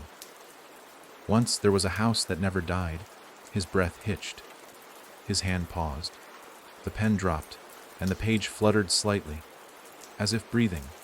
Outside, the wind picked up, but it didn't howl. It sighed. In the attic of his home, a space he hadn't entered in years. Wood began to groan. Not from pressure, but from memory. And in the far corner, where dust lay thickest, a single nail rolled across the floor and dropped into a crack between the boards. It sounded like a key turning in a lock. He never finished the sentence. The next morning his front door was wide open. No signs of a break-in. No signs of struggle. Just the page, sitting on the floorboards where anyone might step. Now blank again. Waiting. Somewhere in a distant town, a child sneezed in her sleep and woke to find her closet door slightly ajar. She got up, pushed it closed, paused, looked behind it. Nothing there. But later, when her mother went to fold her laundry, she found a page tucked beneath the pillow. Old, slightly torn, unmarked. But when she touched it, she remembered something she'd never lived. A hallway, too long. A mirror, cracked. A lullaby she didn't know she knew. She dropped the page, and the house held its breath. It began again, not with a door creaking open or a floorboard sighing underfoot, but with a single breath caught in a stranger's throat. A librarian in Dorset, late shift. Rain ticking against the tall windows like fingernails on glass. Her name was Ava Thorne, not that it mattered. Not yet. She didn't know Hollowmere. She'd never heard of Elias or Vera or the chalk that remembered fingers. But she did know how it felt to hear her own name whispered when no one else was in the room. And she did know that when she opened the returned book in the drop box that night, it wasn't the title on the cover that unsettled her. It was the sheet of paper tucked inside. Thin, pale, bare, but not blank, not really. It had no visible ink, no signature. Just the faint trace of something written in pressure. Words pressed so hard into the paper that it had memory but no color. She lifted it to the desk lamp, tilted it just so, and there it was. A single sentence, embossed like a scar. Do you remember the door? She didn't. She told herself she didn't. But her fingers curled around the page tighter than they needed to. She stood, shivering though the room was warm, and glanced over her shoulder. The library hadn't changed, but it felt heavier, like the books had been listening, waiting, not to be read, but to watch. She folded the page, slipped it into her pocket, and locked the building early. That night, she dreamt of chalk dust under her nails, and when she woke, her feet were dirty, as if she'd been walking, somewhere old, somewhere forgotten. Ava's dreams didn't stop. They came in fragments. A long hallway with peeling wallpaper. A staircase spiraling down into candlelight that hissed with breath. A voice whispering her last name over and over, not like a threat, but like a reminder. Thorne. Thorne. Thorne. She stopped going to work. Stopped answering her phone. She barely left the bedroom. Because every time she blinked, every time she rested, she was back inside that house she'd never seen before. And every time she left a window open, the wind carried something into her flat. Ash. Faint. Familiar. She told herself it was just dreams. But then the post arrived. No envelope, no stamp, just a page, folded neatly on the welcome mat. This one had no text. But when she touched it, the mirror across the hall cracked straight down the middle. She didn't scream. She just said, very softly, not again. Though she didn't know what she meant. Not yet. 3 days later, she took a train to a town that didn't exist on modern maps. Hollowmere. She hadn't heard it spoken, had never seen it in print. But the name had bloomed inside her like an old bruise, and the tracks led her straight there. The conductor didn't charge her, didn't speak, just nodded as she stepped off the car into fog that didn't move with the wind. No one met her, no signs, no station. Just trees, swaying in a rhythm that didn't match the air. Ava walked. The path found her feet. Eventually, she reached a field. It was empty, just grass, and the sky above it dim with a light that didn't come from sun or moon. But in the center stood a stone, flat, unmarked, except to her. To her, it said, "You were always a part of the story." Ava fell to her knees. She wept, not because she remembered, but because she had never forgotten, and the page in her coat pocket began to hum. In an attic far away, in a city that no longer remembered its own history, a child sat drawing houses on the walls with broken chalk, not because they told her to, but because she knew how. She had never been taught. The drawings came out of her sleep, etched into her fingers. When her mother asked her why the walls were covered in doors, she simply said, because they keep knocking. The mother laughed, until the third morning, when the doorknob on her bedroom closet was suddenly lower than before, and a crack ran down the frame, like a grin too long to be kind. In a nursing home in Essex, an old man woke from a nap and whispered, "The house isn't dead." The nurse didn't understand, didn't hear him repeat it, even as blood began to trickle from his ear. And in a sealed evidence box in a small town sheriff's station marked for destruction, a single page turned by itself, blank, except for the imprint of a name long burned, Elias. The paper didn't crumble. It waited, because the house didn't live in wood anymore. It lived in the stories told when no one was listening, in the dreams people wake from with their mouths still open, in the feeling that the mirror isn't reflecting you anymore. It doesn't need a structure. It doesn't need a street. It needs only a page, and someone, anyone, willing to read. He had no birth certificate, no past address, no mother's name, no hospital records. He had never been in a photograph, never made a sound loud enough to echo, never written anything down, not even a signature. But he existed. He walked the world with skin that held no scars and eyes that didn't quite reflect light. No one remembered meeting him, but they all felt they had. A teacher once described him as the shadow behind the question you didn't ask. A priest had once mistaken him for a ghost and offered him holy water, which he politely declined. His name, when pressed, was Finch. Just Finch. And Finch had one purpose: to find the page that survived. The one page that refused to burn. He'd been walking for years, not aging, not changing. Just walking, from town to town, city to city, finding the spaces where the house had left fingerprints on memory. He'd enter a room and mirrors would fog. Radios would cut to static. Children would stop mid-laugh. He was not a ghost, not a man. He was the story's bruise, the house's final breath, given form without consent. The one character it had forgotten to write down, and so he lingered, unclaimed, unbound, unfinished. Now, the story had started again, and he was drawn to her. To Ava. She saw him for the first time at the edge of Hollowmare's last breath. She'd returned to the field where the stone lay, expecting silence. Instead, she found a man standing with his back to her, coat fluttering in wind that didn't touch her skin. He turned before she spoke, as though her presence had been penciled into his attention. "You're early," he said.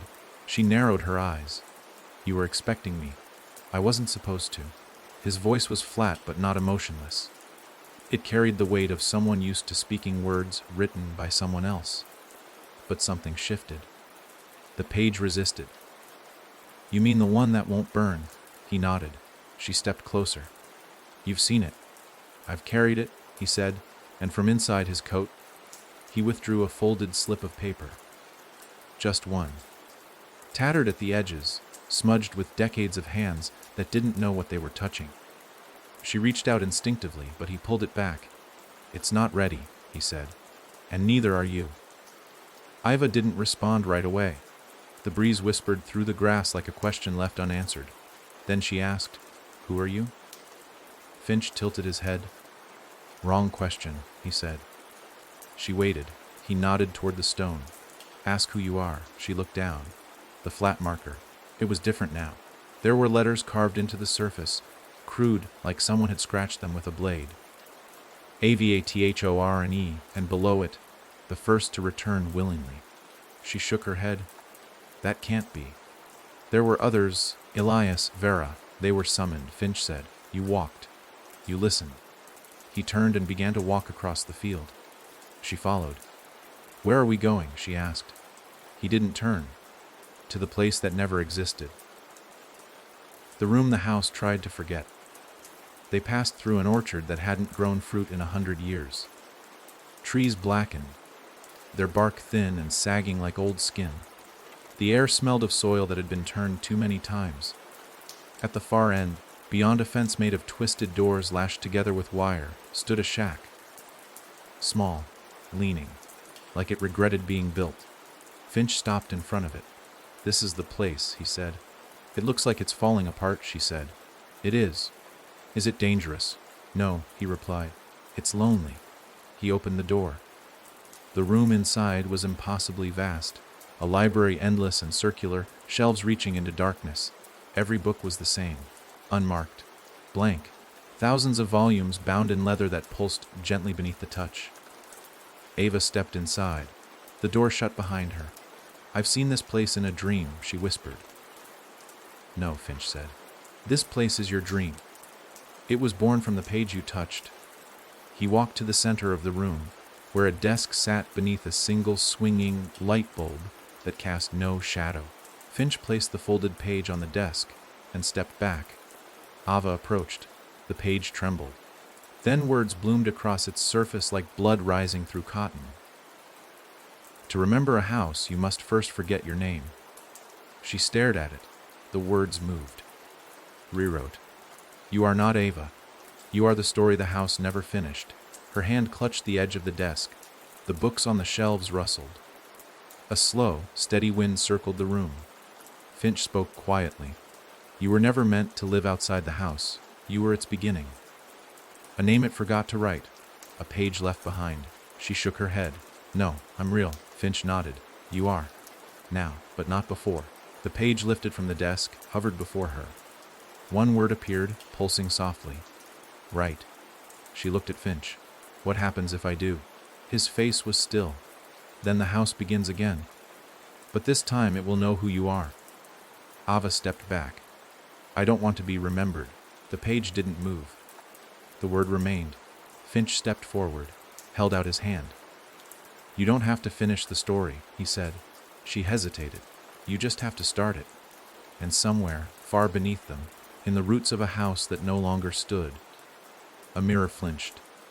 A window cracked, and a door, long buried, long sealed, unlocked itself with a sound like someone whispering a name through gritted teeth. The page didn't move, yet it seemed to breathe, not with air, but with expectation. Its surface pulsed like it was waiting for Ava's thoughts to settle, waiting to trap one. She stood frozen before it, and for a moment, the library around her was still, the shelves quiet, the dust hanging midair like a held breath. Finch remained behind her, unmoving. A silhouette carved out of the nothing between stories. She hadn't written anything yet. But the page already knew her. She reached for it, slowly, almost against her will, fingers trembling just an inch above the surface. The word, "right," glowed faintly, not like ink but like memory refusing to die. Then, with a sound like splintering silence, the light bulb above flickered. Once, twice, and went out. Darkness swept over the library, thick, immediate. Ava gasped, her fingers finally brushing the page, and something opened. Not around her, inside her. A room she didn't remember being in, but one that knew her.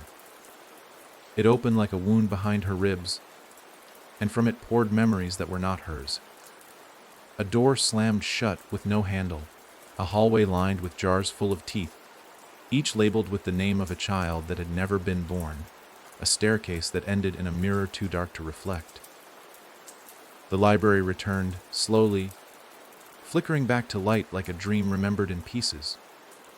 Ava staggered backward. The page now glowed with new writing. "You were erased so something worse could remain." She turned to Finch, her voice hoarse. "What did it erase?" He looked at her with eyes that had seen too much to blink.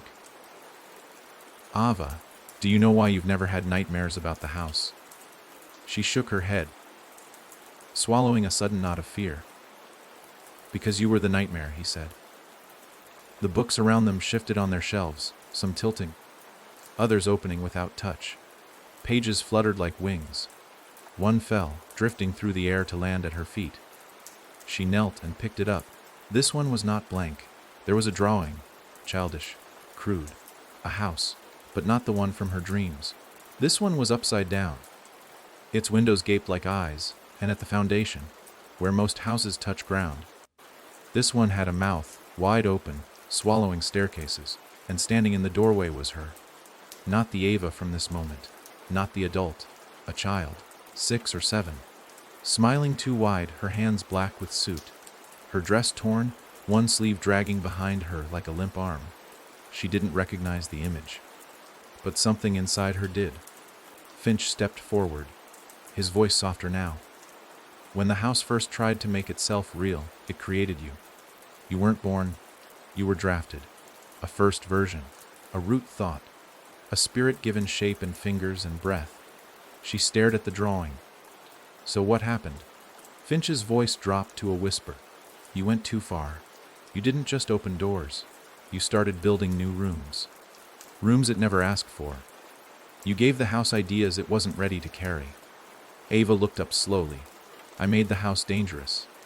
He nodded. You made the house curious. That's worse. The page in her hand darkened, the ink bleeding down like tears. New words etched themselves in jagged strokes beneath the drawing the erased room still remembers. Ava stood. Where is it? Finch pointed to a far section of the library, one that hadn't been visible before. Now it loomed, barely lit. A hallway formed between 2 curved rows of shelves. She walked toward it, heart hammering, the page clutched in one hand. As she stepped inside, the temperature dropped. The books here were different, smaller, bound in skin that pulsed faintly.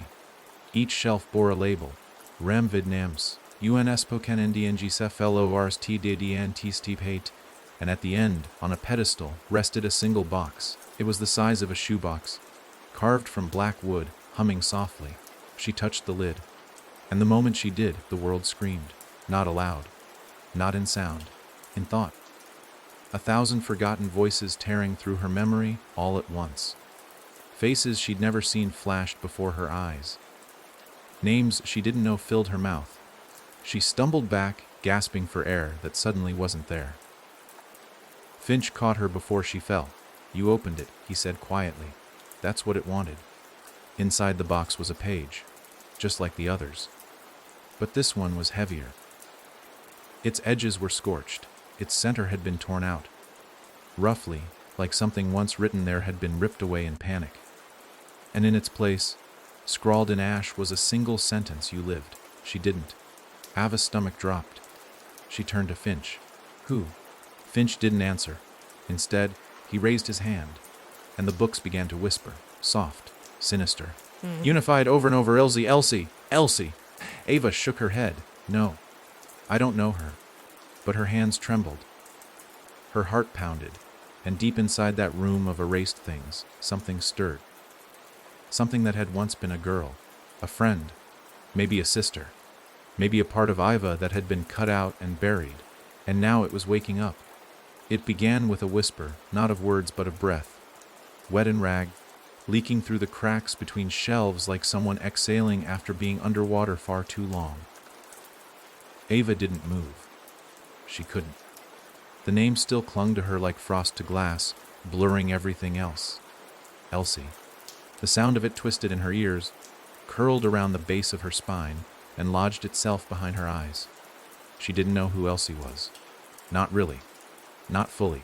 But the moment Finch had said the name, something inside her had screamed.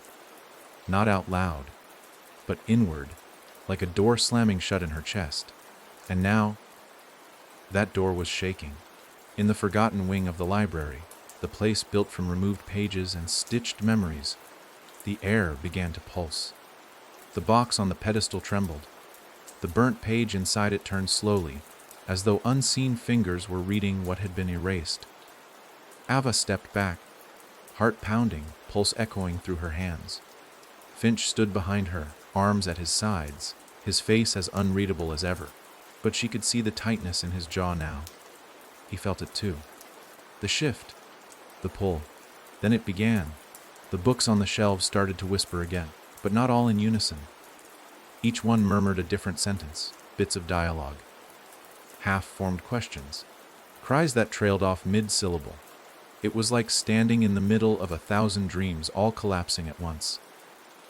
Ava turned slowly in place, her eyes scanning the spines of the books, and then she heard it, a voice so clear it rang like a scream across the silence. "Don't forget me, Ava." She froze. Her hand moved to her throat without thinking. The voice hadn't come from a book. It had come from inside her, from a place buried deep enough that even her dreams had learned to step around it. A second voice followed, softer this time, like a child trying to be brave. "If I can't be remembered, can I at least be heard?" The lights in the library flickered again. A low rumble vibrated through the floor, and with it came footsteps. Not hers, not Finch's. They were slow, bare, wet, each step leaving behind a sound like chalk dragged across concrete. Ava turned toward the easel at the end of the forgotten wing. There, in the dark, stood a girl, her outline fuzzy at the edges, like she hadn't fully stepped into this world yet. She wore a tattered dress, one sock. Her left arm hung too long, too loose, as if it had been drawn in haste. Her hair fell across her face in matted streaks, but Ava could see her eyes through the strands. Wide, watching, familiar. The girl didn't speak, not yet. She took a slow step forward, and as she did, the books nearest to her shut themselves violently, sending echoes rippling across the shelves. Ava opened her mouth, but no sound came out. The girl tilted her head, blinked once. Then, in a voice that was both young and ancient, she said, "You let them forget me." Ava staggered back, the memory hitting her like cold water over the head. Flashes now, fractured, fast, a chalk circle drawn around a cradle. A pair of small hands gripping Ava's in the dark. A voice whispering stories to keep the walls quiet. And then, silence. A silence too clean to be real. A deliberate silence. She gasped, clutching her stomach as the truth hit her. Elsie wasn't just part of the house. She had been part of Ava. A sister. No, closer, like a second heartbeat. A mirror that had learned to speak.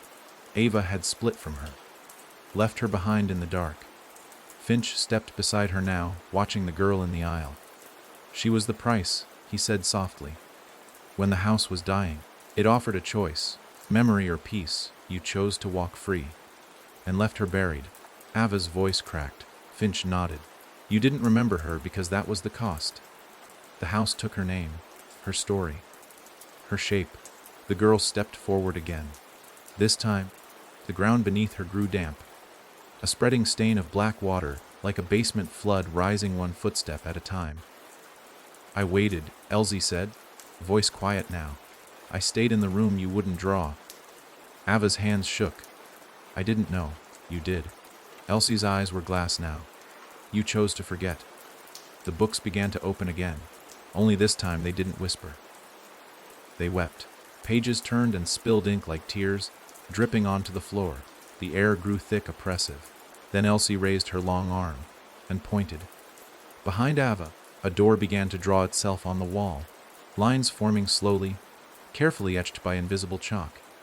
It was a small door, child-sized. And once the final curve was drawn, it opened. There was no handle, only dark. Elsie's voice filled the room. Come see what you left behind. Ava turned to Finch, whose face was now pale, drawn, almost scared. You don't have to go, he said. But Ava was already walking. Because she did have to. She'd asked to know the truth, and now it was opening like a wound. She stepped through the child-sized door. And behind her, Elsie followed. It didn't smell like rot. It smelled like dust, ancient, untouched, and thick, as if every breath carried a century's worth of secrets. The door shut behind Ava with a soundless snap, final and weightless, like a book being closed with too much care. The dark that swallowed her wasn't just the absence of light. It was the presence of everything that had once been light, now inverted and waiting. For a moment, she couldn't move, couldn't even think. The air had shape here. It pressed against her skin, not cold, not hot, just aware. She wasn't alone. Elsie's presence was quiet but massive, like a memory taking form behind her. Iva didn't turn. She didn't have to. She could feel her now. Not in the way you feel a person standing in a room, but in the way you feel someone remembering you. The kind of attention that comes from a place before words. A gaze made of longing and grief and betrayal carved into the walls like claw marks. The room itself wasn't large, but it went down. A spiral staircase descended into shadow, narrow and slick with a dampness that wasn't water. The walls were blank. Too blank, in fact. Not undecorated, but scrubbed, cleaned obsessively, violently. Ava placed her hand against one and shuddered. The wall was warm, and it pulsed, once, beneath her palm. "I lived here," Elsie whispered from behind her. Ava flinched, her fingers drawing back from the wall. This was supposed to be our room.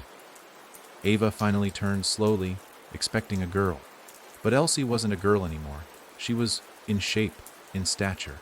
But something about her was stretched, frayed. Her form flickered slightly at the edges, like film skipping on a projector. Her eyes weren't glowing. They were refusing to die. And in her hands, she held something, a small, shattered piece of mirror. Ava swallowed. Her voice felt buried under years of silence. "I didn't remember. You chose not to," Elsie said, not with rage, but with something deeper. "Exhaustion," I screamed. "Every night. And when you heard me, you closed your eyes and drew a door somewhere else." Ava looked down the staircase, the air trembling with a quiet that seemed too still to last. "What's down there?" she asked, though some part of her already knew. Elsie's voice was barely a whisper now. "Everything we were supposed to become." Ava walked. Each step downward came with a sound, soft at first, but then rising in pitch and volume, a lullaby played backward. A heartbeat underwater, laughter cracking into sobs. The walls grew tighter, closer. Scratches appeared, at first subtle, then growing deeper. Words carved with nails. Names she didn't recognize, then words she did. "Ava. Elsie. Forgive me." The staircase ended in a room so white it felt wrong. Not painted, not built, but erased. The floor was chalk, real chalk. Thick, broken, crumbling beneath her boots. And on the walls, drawings. Dozens of them. Children's scrawls. Stick figures. 2 girls holding hands. A sun with a face. A house. Always a house. But it shifted slightly in each picture. Sometimes it had eyes. Sometimes it had arms. Sometimes it had a mouth drawn wide open in a scream, so jagged it tore into the ceiling above. And in every drawing, one girl was always fading. Sometimes Ava, sometimes Elsie, as if the house could never decide which of them to keep and which to swallow. Ava stood in the center, turning in place, dizzy, and then she saw it. On the farthest wall, one last drawing, bigger, more detailed. A split room, 2 halves, one side in color, warm tones, laughter, books, firelight. The other side black, floorboards lifted like teeth, a bed with broken slats, a mirror bleeding red. In the colored half stood a girl smiling, arms outstretched. In the dark half was a figure in a dress, reaching for her from behind a mirror. Underneath, in block letters, "One got out. One got forgotten." Ava reached out and touched the paper. The moment she did, the room breathed. All the walls rippled, and the drawings moved, not in still animation, but as if the memories they captured were still alive. The chalk on the floor shifted underfoot, revealing beneath it a door, no handle, just a seam. Elsie's voice came from behind her, gentle now. "You drew this room once, but you were afraid. You erased it before the story finished." Ava turned to face her, chest heaving. "So what happens if I open it?" Elsie stepped forward. The broken mirror shard in her hand shimmered. "If you open it, I don't have to be the forgotten ending anymore." Ava looked down. Her fingers twitched. She bent, brushed away the remaining chalk, and pressed her palm to the door. It opened inward. Behind the door was not another room. It was pages, hundreds of them, floating, falling, whirling around her like snow. Each one carried a version of her. Ava laughing, Ava crying, Ava drawing chalk on stone, Ava closing a door on someone too small to stop it. And then, Elsie, always just outside the frame, always reaching, never caught, for Elsie stepped beside her now. For the first time, her form stopped flickering. Solid, still, real. She held out the mirror shard. "Finish the drawing," she said. Ava took it, knelt beside the wall, and drew two girls, side by side, not one smiling and one forgotten, but together, hand in hand, equal. She etched her own name, and then wrote Elsie's beside it. The mirror in Elsie's hand dissolved. The room didn't shake, it sighed, and the chalk turned to dust. The door behind them closed, but not to lock, to rest. Elsie looked at her, eyes tired, relieved. "You finally remembered me." Ava nodded, tears on her cheeks. "I'm sorry." Elsie smiled. "Good, that's how stories end."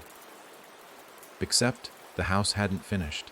Not yet, because far away in the ruins of the field, where the stone now lay split in two, the ground began to breathe. The earth didn't crack, it shifted.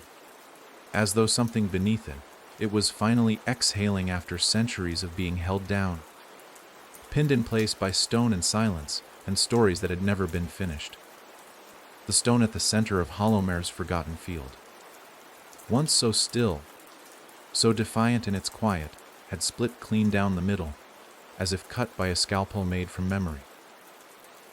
The two halves of it now leaned away from each other, like hands parting to let something crawl through.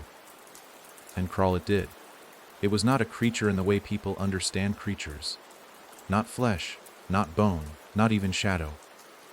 It was made of everything the house had ever remembered, and everything it had never let go. Every scream, every closed door, every chalk drawing that had been erased and redrawn in the dark. It moved not across the ground but through it, under it, swimming through soil like ink seeping across paper. It was old, older than Ava, older than Hollowmare, older than the first girl who whispered to the wall and heard it whisper back. But now it had a path, because now it had been acknowledged.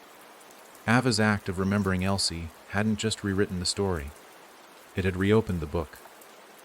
In the library of unspoken endings, Finch sat alone. Ava was gone, having crossed the chalk threshold into the memory she once erased. Elsie had stepped out of limbo, her shape no longer flickering. But Finch felt it before anyone else, the change. He stood slowly, the shelves around him no longer whispering, but humming, a low, steady sound, like thousands of throats murmuring the same forgotten word. He stepped toward the center of the room, where the desk still stood. The page Ava had written on now burned at the edges. The words had not disappeared, but they were bleeding, blackened at the margins, the ink slowly leaking outward like veins spidering from a wound. Finch touched the desk.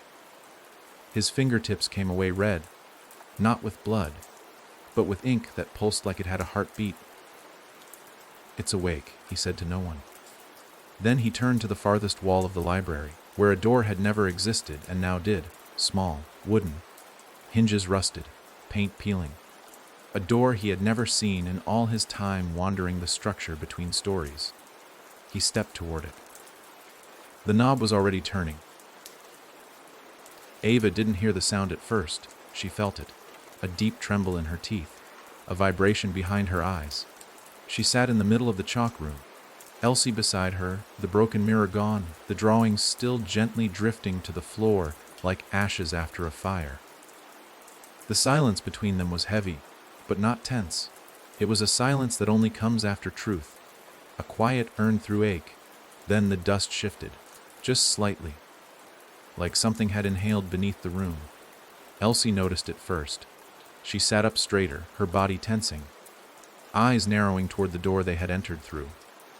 Now nothing but an outline burned into the wall. "You feel that?" Ava asked quietly. Elsie didn't answer, because something else did. The wall with the drawings began to peel. Not crack, not fall, but peel, like skin from an old painting, revealing something older underneath. A door began to draw itself again, but this one wasn't shaped by chalk. It was drawn with scratches, gouged into the wall with fingernails, or bones, or something harder. Ava stood. The air was cold now. but not the kind of cold you feel on your skin. The kind that settles in your spine. The kind that waits for you to look away. The door finished drawing itself, and something knocked, not once, not twice, 3 times. Then silence, then a whisper, no voice. Just a thought pressed directly into Ava's skull. You remembered her. Now remember me. She stepped back. Elsie moved closer to the wall, hand outstretched, eyes wide not with fear, but recognition. I know this voice, she whispered. I've heard it before. In the room with no floor. The one under the stairs. Ava's breath caught. That room wasn't real. It wasn't supposed to be real. It had been drawn in a fit of fear, a mistake, a test of the chalk's power. A room she'd imagined only once, then quickly erased. A room where nothing had shape. No light. No bottom. Just breath and whispers and eyes that blinked too slowly. I erased it, Ava said, her voice barely audible. Elsie nodded. But you wrote it first. That was enough. The door opened inward. And the room on the other side wasn't a room at all. It was void. Moving, pulsing, hungry. And inside it, something was trying to form. A shape. Twisting, writhing, still becoming. And at its center a mouth, too wide. Teeth the color of mold. A voice that didn't echo. It devoured echo. And it said one thing, the same thing over and over. You left me beneath the stairs. Ava's knees buckled. Elsie caught her, pulled her back. But it was too late. The air shifted, and the thing stepped through. Not fully. Just a hand first. Long, stretched fingers, each ending in a jagged point like cracked charcoal. It touched the chalk floor. The whole room screamed. Not with sound, with memory. Walls shuddered with stories that had been buried. Drawings flickered and rewoven, redrawn over and over again by unseen hands. Ava clutched her head. It was too loud, too much. She saw flashes. The staircase in the Hollowmere house shaking in a storm that never ended. A child's hand reaching through a mirror. A door slammed shut behind a scream. And in all of them, that hand. Always that hand. Trying to hold on. Trying not to be left behind. Trying to become something more than the thing under the stairs.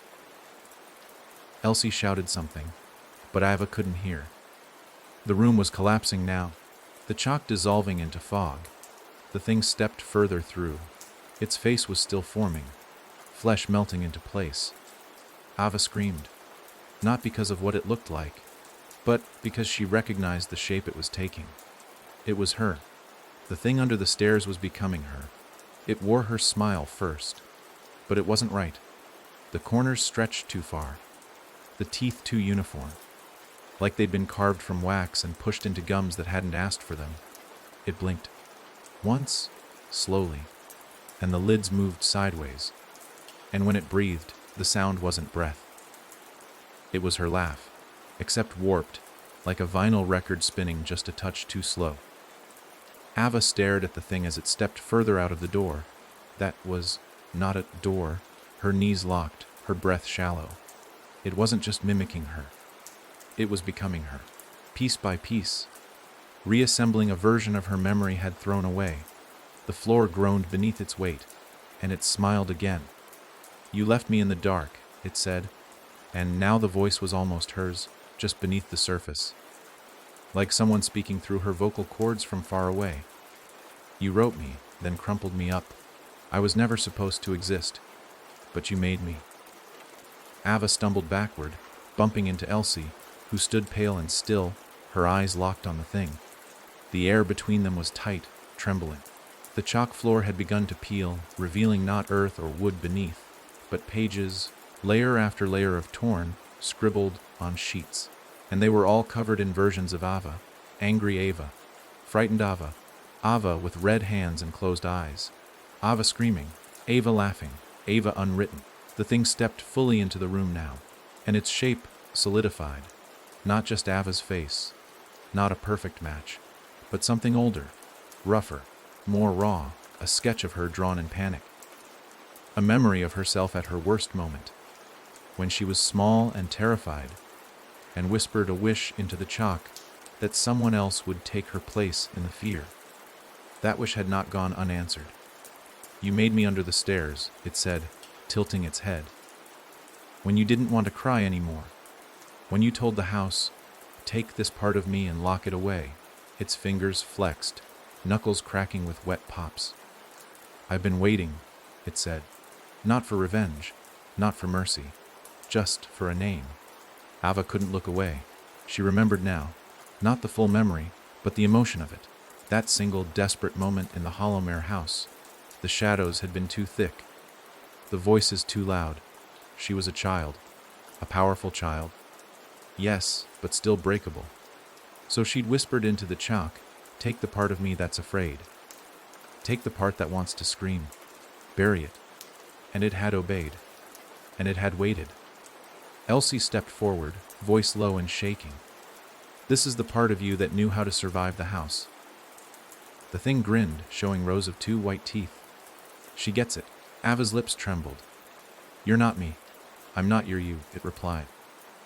But I'm the you the house kept. The one that didn't flinch. The one that laughed when the attic door slammed. The one that never ran. You're the part I hated, Ava whispered. I'm the part you needed, it said. And then it moved. Not fast. Just forward.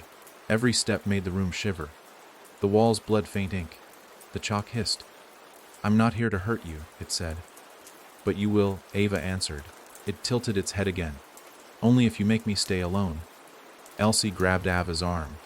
You can't let it in. But it's already here, the thing said, gently placing a hand over its own heart. You just tried to pretend it wasn't. Ava looked into its face again. And in that moment, something cut through her panic. Something worse than fear. Recognition. Not of the monster it was, but of the girl she could have become. The version of her that didn't break. The one who didn't cry when the wallpaper peeled, or the voices moaned through the vents. This version had stared into the black mirror and smiled back. You want to be real, Ava said. The thing nodded. I want to stop remembering and start being. And if I don't let you, its mouth curved. Then you'll never forget me again. The pages on the floor rustled.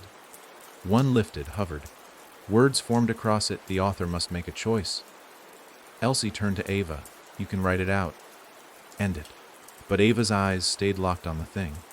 You're the part I threw away, she said. The thing didn't flinch. I know. Ava stepped forward. Just one pace. Close enough now to see the cracks in the thing's form. The way it shimmered when it breathed. It wasn't whole.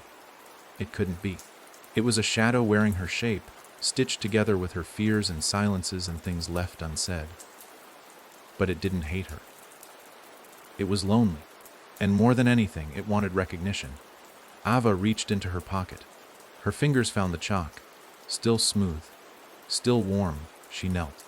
On the floor, in the only clean space left between the pages, she drew a circle. Then a second. Side by side, not a trap, not a prison, an invitation.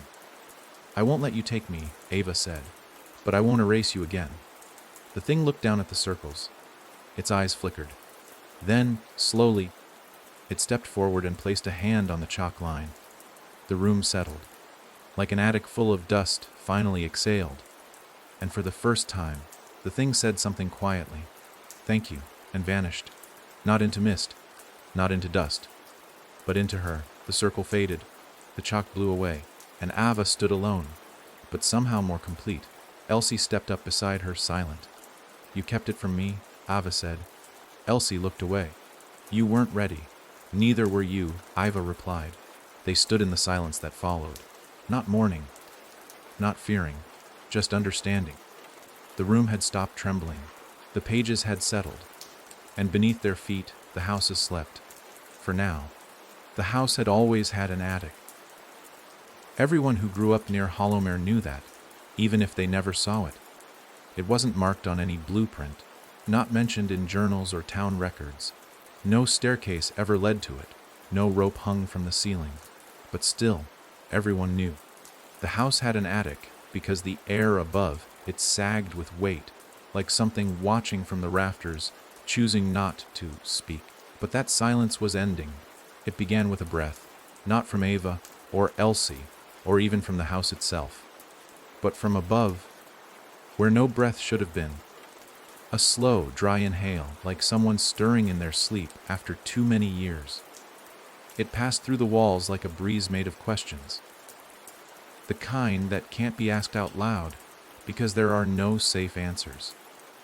Ava stood in the chalk-dusted room below, her hands still shaking from what she'd just done.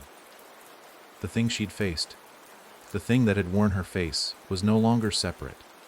It had merged with her, folded in like a shadow returning to its source, and with it came clarity. Not relief, but clarity. She remembered now. All of it. Every drawing. Every whispered wish. Every secret she tried to bury beneath the stairs. But she also remembered the attic. It had no door, no handle. Just a presence. Elsie was quiet beside her. Her shape had steadied, her eyes darker now, no longer flickering. She wasn't fading anymore. But she was cautious. Like she too could feel the shift overhead. Do you remember it? Ava asked. Elsie nodded once. I wasn't supposed to. Was it ever open? Elsie shook her head. Not open. But aware. It always listened. That's where the house keeps the first thought. The one it never let go. Ava's blood turned to ice. The first thought. Elsie turned toward her, voice low and tired. The one that made it want to be a house. The words hit like thunder muffled in snow. Something moved above them. A creak that didn't belong to any wood Ava knew.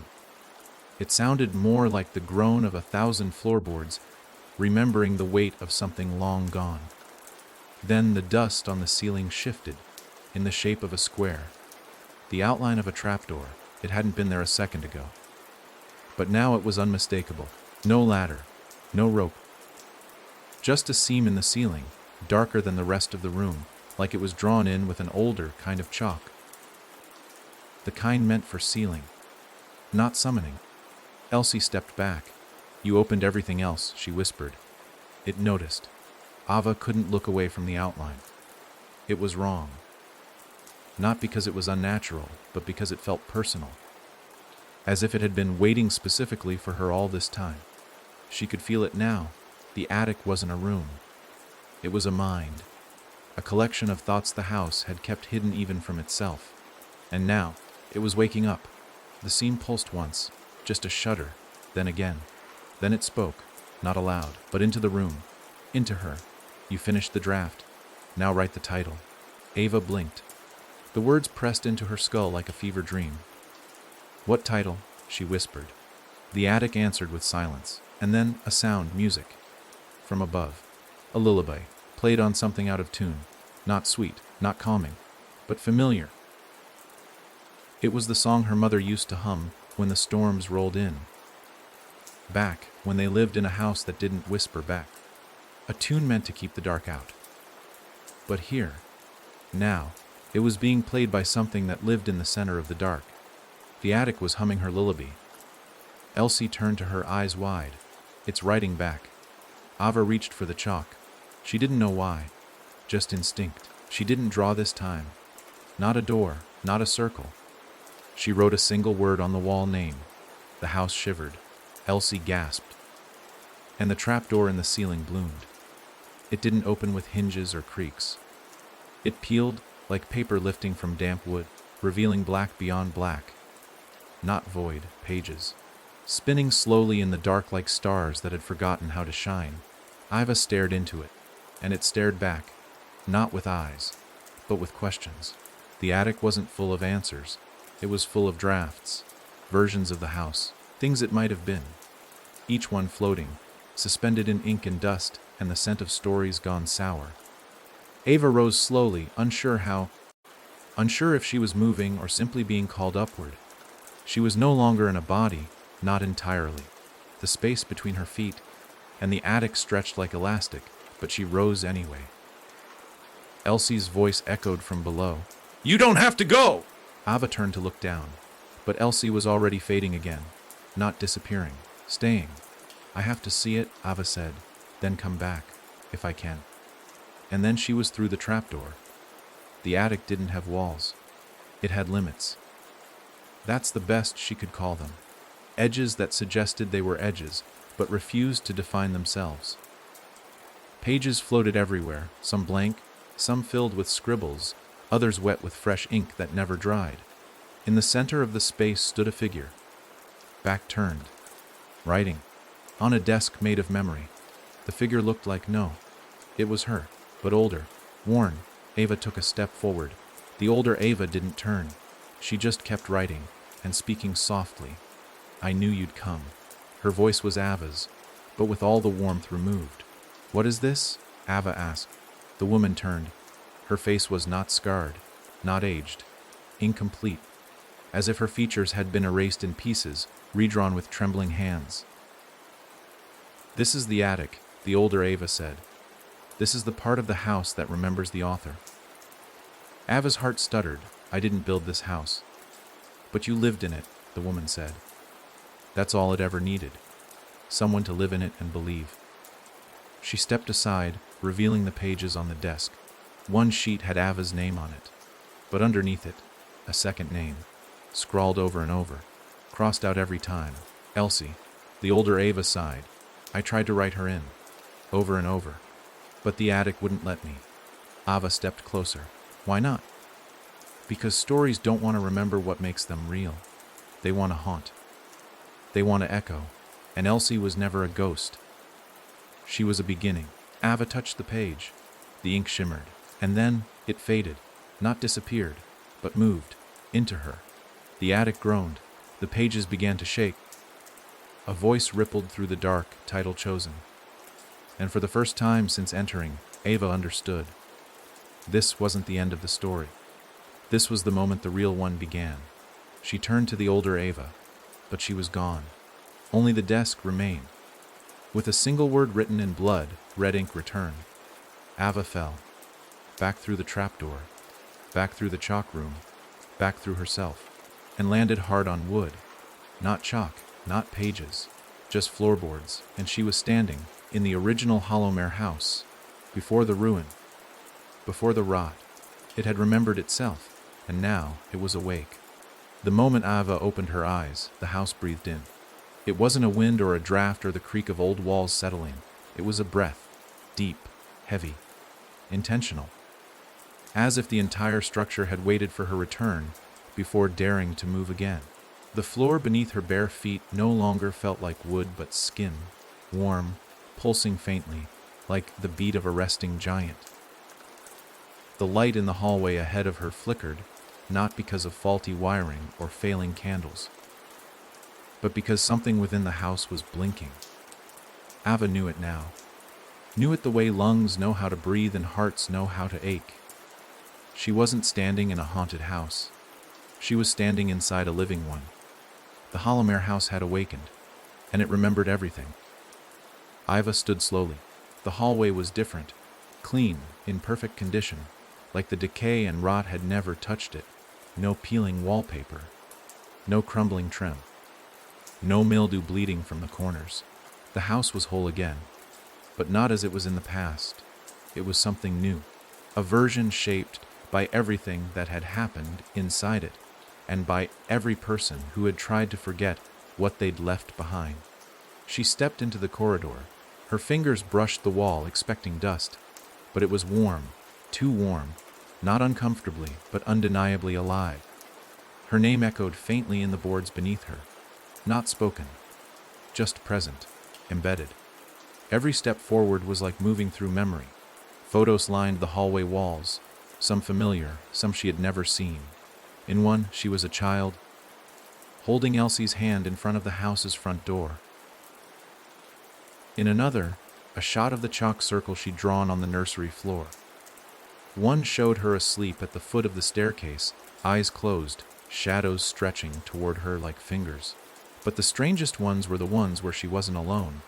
In one, Ava was facing herself. A twin, no, a version. The version she had faced in the chalk room. The shape that remembered. It was smiling, as if pleased to be part of the walls again. She reached the main staircase, and for a moment, time tilted. The stairs were breathing, not pulsing like the floorboards, but rising and falling slightly, as if exhaling beneath her weight. She stepped down one at a time. The sound of her feet echoed, but it wasn't an echo. It was a response. For every footfall, the house answered. A click here, a shudder there. Not hostile, just alive, like an old friend waking from a deep sleep, relearning the shape of its own limbs. At the bottom of the staircase stood a door that had never been there before, not made of wood or iron or glass, but of chalk. Solid white, glowing faintly, and on its surface, written in perfect, shaking script, all endings are just stories that stopped breathing. Ava reached out. The chalk door was cold, but behind it she felt heat, not fire, emotion, waiting. She turned as Elsie appeared beside her, stepping out of a mirror that had long since cracked. Her eyes were clearer than ever. No flickering, no distortion, just a steady, quiet sorrow beneath a knowing gaze. "This is the last room," Elsie said. "The attic was the house's mind," Ava whispered. Elsie nodded. "And this is its heart." Ava took a deep breath. She knew what she had to do. The chalk door dissolved under her touch, and she stepped into the final room. There was no shape, no floor, no ceiling, no walls, just color, all around her, shifting, writhing. Ink turning into blood, turning into light. Voices swirled, not screaming, not calling, speaking. Every voice she'd ever silenced. Every version of her that never got a chapter. Ava turned slowly. In front of her stood a page, massive, floating blank. A quill hovered above it, blacker than shadow, dripping ink that hissed when it touched the void below. The voices whispered, "Finish the house." She stepped forward. Her fingers closed around the quill. It felt like forgiveness. And wait, Elsie's hand found hers. Ava looked at the page, and she wrote. Not just words, she wrote truth. That holomer had never been a house. It was a container for what people tried to bury. Their pain, their regrets, their forgotten selves. But it had never wanted to hurt anyone. It only wanted to be remembered. Ava wrote Elsie into every wall. She wrote the attic into the sky. She wrote the chalk into every child's pocket, and the stairs. She wrote them so that they would always lead back, to here, to now, to a story that never closed. When she finished, the page burned gold. The quill dissolved, and the heart of the house beat once, deep, final, and then, peace. Ava opened her eyes to morning. Real morning. Sunlight poured through the windows. Birds sang outside. The air smelled like spring, not secrets. She stood in the center of the holomer house. No rot, no voices, just home. Elsie stood beside her, whole, smiling. "You wrote us out," she said. Ava shook her head. "No," she whispered. "I wrote us back in." They stepped out the front door together. The wind was warm, and behind them, the house didn't follow. It simply stood, alive, but silent, because now it didn't need to whisper. It had been heard. The holomer house no longer breathed. It rested. Its windows blinked like eyes that had finally been allowed to close. Its doors settled like hands folding in a silent prayer. And in the silence, Ava stepped beyond the front gate, barefoot, blinking into the morning light, as if it were a language she hadn't heard in years. The path that led back into the town looked different now, not because it had changed, but because she had. Behind her, the house stood as still as memory, no longer pulsing, no longer trying to rewrite itself through her. It was whole now. Not perfect, not clean. Whole. There's a difference. Elsie walked beside her, quiet, her steps not echoing but matching. A shadow and a sister, side by side, not fading anymore. She didn't speak. She didn't need to. The words between them had already been written. They reached the edge of the path where grass grew wilder, and the first rooftops of Holomer tilted into view. Ava paused. She hadn't stepped this far since the beginning. Back when she first returned to investigate the house, back before the doors began appearing, before the drawings came alive, before chalk became the language of memory and regret. She had come looking for a story. She found a home that remembered more than she wanted to know. And the town? The town had forgotten everything. But not anymore. As Ava walked down Holomer's main street, people paused. Curtains fluttered. Shop doors creaked. Faces appeared in windows. lined, pale, cautious. Children stopped their games. Elderly couples blinked in disbelief. No one said her name. But they knew it. The weight of recognition spread across the street like a fog rolling low, as though something sacred had been disturbed, or perhaps finally healed. A little girl near the bakery stepped forward, dragging a stick along the stone sidewalk. Her eyes locked with Ava's. She pointed at her own palm, where a faint white smudge clung to her skin. Chalk. She smiled and ran. It was beginning again. Ava moved past the town square, where the old statue of Hallowmere's founder stood crooked and forgotten. But someone had written something in white at the base. She wrote the house back into us. The message was unsigned, but it didn't need a name, because more writing followed, on walls, on benches, on glass, all in chalk. Quiet declarations, not of fear, but remembrance. I heard her under the stairs. She drew the circle and never closed it. The attic was always mine. The town was waking up not with screams, but with a hush. The kind that comes after a long, bad dream, when you're not sure if you're safe or just between horrors. People stepped out of shops, out of homes. Eyes met. Nods passed, and still, no one spoke to her. Ava understood why. They couldn't. Not yet. Because once a town remembers, it has to choose whether to admit it aloud or bury it all over again. And Hallowmere had been burying itself for decades. Ava reached the edge of the town square and paused by the old church, long since shut, where ivy had taken over the steeple. She heard humming from inside. Low, childlike, she stepped through the cracked wooden door. Inside, dust hung in sunbeams like fine lace. The pews were empty, but a child sat at the altar, drawing, with chalk. Shapes covered the floor, spirals, stick figures, a door drawn with sharp, bold lines. The child looked up, a boy, no more than 8. He smiled. Are you the girl from the stories? Ava blinked. I don't know, she said honestly. He nodded as if that was a good answer. I saw the house once, he whispered. In a dream, it had eyes. Ava knelt beside him. Careful not to disturb the drawings. They're not dreams, she said gently. They're things the town forgot. Do they come back? She thought about that. They never really leave. The boy looked back to his drawings. I don't mind, I like the stories, even the scary ones. Iva stood. I used to be scared of them, too. Are you scared now? She smiled sadly. No. I think I finally know which parts of me I wrote out. The boy nodded again, then whispered, You should talk to the librarian. Ava frowned. The library was destroyed. Not that one, he said. The real one. The one underground. The one with no shelves. Her stomach turned. Finch. The man who had wandered the layers of memory and story with her. The man who had guided her through the library of unfinished endings. He hadn't come back with her.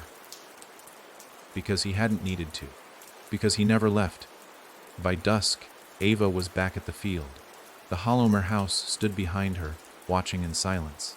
The earth where the stone once split was still bare, but in its place now was a door. Small, wooden, half buried in dirt. She didn't remember drawing it, but her hands tingled when she reached for it. She pulled it open. A ladder waited below. No light, no sound. Just a soft, endless hum. She climbed down. Each rung felt older than the last, as if she were descending not into a cellar, but into the first sentence of a forgotten book. The floor at the bottom wasn't made of dirt or stone, but pages. Old, wet, still breathing. And at the far end of the room, Finch, sitting cross-legged, arms resting on his knees, a faint smile on his lips. I knew you'd come back, he said. I didn't know I would. He gestured around them. This isn't the library you left. I noticed. It's the one the town wrote, while trying to forget. Ava moved toward him, the paper crinkling under her steps. What do I do now?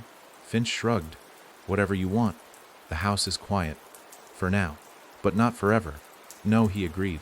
Because the stories still echo. Ava looked down at her hands. There was no chalk now, but her fingers still remembered how to draw. She knelt, and began sketching again. Not a door, not a monster, not a mirror.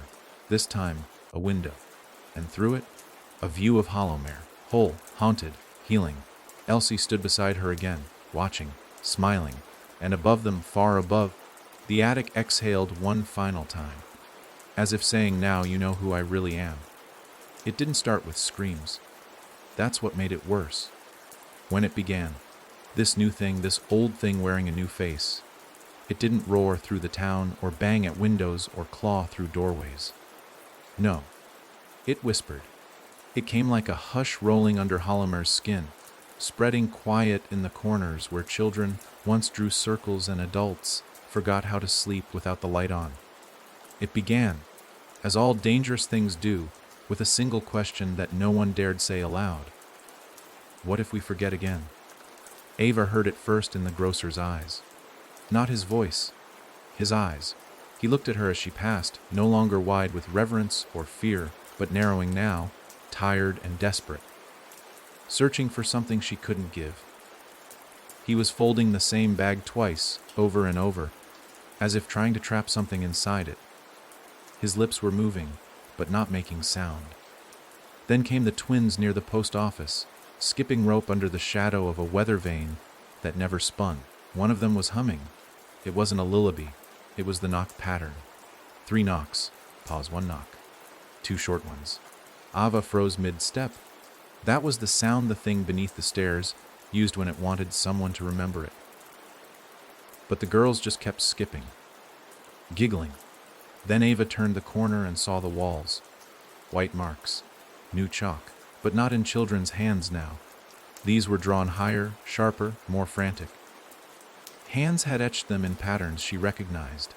From the chalk room, from the attic, from the pages in the void. Shapes that should have stayed buried. She reached the wall and ran her palm over the symbols. They were warm. Someone had drawn them not long ago. Behind her, someone cleared their throat. She turned. It was Finch, standing in the middle of the road, like he'd walked out of the earth itself. But his face looked wrong, tired. Too tired. You feel it? He asked quietly. Yes, they're remembering how to forget. Ava shook her head. That's not how it works. He gave a sad smile. It is if they want it badly enough. A silence passed between them, thick, slow. What happens if they succeed? She asked. Finch's smile vanished. Then the house will open again. By dusk, the first doors had appeared. Not physical ones. Not like the chalk or cellar doors that led into stories and shadows. These were internal, doors behind people's eyes. The mayor stood in the street whispering to no one, her lips mumbling names of people who had never existed. A butcher began carving sigils into the meat he wrapped, eyes dull, blade too steady. At night, Ava watched flickering candlelight behind windows, shadows moving in time with lullabies that should have died generations ago. Elsie stood at the edge of the square, arms crossed. She had taken form again, more solid than ever, but quieter now. Why are they doing this? Ava asked. Because memory hurts, Elsie said softly. Because remembering the truth means knowing they let too much rot, and forgetting makes it easier. Elsie nodded. For a while. Ava clenched her fists. But forgetting opens the doors again. I know. Ava looked at the moon overhead. Too low. Too full. The sky pressed down like it had secrets of its own. They're rebuilding the house inside themselves, she whispered. Elsie turned to her. No, she said. They're letting it rebuild them. The first replacement happened that night. An old man named Tom, known for feeding the alley cats, was found asleep on his porch. But it wasn't sleep. He was breathing. But wrong. Backwards, almost. His chest expanded when it should have shrunk. When he exhaled, his eyes opened wide, not blinking, not seeing, just wide. Ava leaned close. His breath smelled like dust and ink. She touched his arm, and he whispered without voice, I dreamed the house asked to wear me. She pulled away, hard, and saw it, on his wrist, a chalk mark, like a sigil burned into the skin. He hadn't drawn it. He'd been marked. She turned to Elsie. We waited too long. Elsie didn't answer. She just looked toward the church, where the bell began ringing. On its own. A hollow, low sound that didn't echo, it sank. People gathered in the square, no one speaking, just looking at the statue, at Ava, at the sky. Then, as one, they knelt, not in worship, not in prayer, but as if listening. The ground trembled beneath them, and the Hollomer house awoke again. Its front door creaked. No wind, no storm, just the hinge of memory swinging open. But no one ran, they smiled. The town of Hollomer was letting itself be haunted again, because this time it asked to be. Ava stood in the center of it all, hands shaking. The town had made its choice, but she wasn't ready to make hers. Not yet. Not while the house breathed again. Not while the people began singing. Not lullabies, but passages, lines from her chalk walls. Recited in broken voices like scripture. They were becoming the house, and if she didn't stop it, there would be no one left to leave, no memory left to fight for. Only echo, only draft, only the attic, waiting, smiling, listening. By the time Ava reached the old town square, Hollomer had already begun to fold in on itself. Not physically, not yet, but in the way it felt. The air was thicker, slower, as if it were passing through too many mouths before reaching her lungs. The sky had dulled to a gray too colorless to call overcast, and the sun had forgotten how to rise past the rooftops. Every shadow stretched toward the center of the square now, as if the town itself had become a compass, and the needle pointed straight to the heart of something that should never have remembered how to beat. Ava moved through the square like a ghost, though no one saw her that way. No, they saw her. That was the problem. Their eyes followed her like they recognized her, not as a person, but as a turning point. The mayor stood on the steps of the old church, her hands clasped in prayer, though the words on her lips were not holy. They were recited, like passages from a book that didn't want to be closed. Beside her, the schoolteacher rocked back and forth on her heels, muttering Ava's name over and over, not like a plea, like a key. In the center of it all, the statue of Hollomer's founder had changed. It wasn't supposed to. No one had touched it. But the stone face had shifted, subtly. The eyes were sharper, the jaw more familiar. A nose that mirrored Ava's. Lips too much like Elsie's. It was shaping itself into something remembered, not someone real. The town wasn't just letting the house back in, it was rewriting its history to make room for it. The chalk marks were everywhere now. On window panes, on door frames, on skin, white lines that moved when you weren't looking, lines that slithered just out of focus, always rearranging themselves into symbols you almost recognized. Ava watched as a man wiped at one on his palm, only for it to bloom brighter. His eyes rolled back for a moment, then steadied, and he smiled. That smile haunted her more than any scream ever could. She turned, desperate for something unbroken, and saw Finch leaning against a lamp post that hadn't worked in years. His sleeves were rolled up, arms crossed, eyes scanning the crowd like a man watching the ocean rise from his doorstep. "You see it?" she asked. He nodded. "They want it," he said. "Why?" Her voice cracked, quieter than she meant. "Because remembering is pain," Finch replied. "And forgetting feels like freedom. The house gives them that. If they let it in, they don't have to carry the weight anymore. It carries them. But it doesn't forget," Ava snapped. "No," he agreed. "It just buries, and buries, and buries, until something knocks from below." She took a step toward the statue. "I need to talk to the house." Finch's voice dropped. "That's not a conversation. That's a bargain." She looked over her shoulder. "I don't think we have a choice anymore." And then, the ground shifted. Subtle, like breath. The bricks in the square bent, not visibly, but perceptibly, tilting toward the house. The houses flanking the square moaned with the sound of floorboards settling or rearranging. And then came the laughter. Children, playing somewhere nearby. But the sound was wrong, too slow, echoing through a space that wasn't just physical. It came from a memory. Ava followed it. It led her down the old schoolhouse road, past the cracked swing set, toward the woods at the edge of Hollowmere, the one where she used to hide when her thoughts got too loud. The woods the town had marked off after too many people came out of them different. There, in the clearing, was a chalk circle, perfect, fresh, and inside it Ilse, her head tilted back, eyes open but unseeing, lips moving. She was chanting. Ava rushed to her, stepping over the circle, grabbing her shoulders. Elsie! Hey, what are you doing? Elsie blinked, and it stopped. The woods fell silent. The air chilled. She looked up at Ava, her voice thin and worn. I didn't mean to. What did you say? I wanted to remember a good moment. Something warm, something before the attic. Ava helped her stand. And Elsie shook her head. The house heard me. It's always listening now.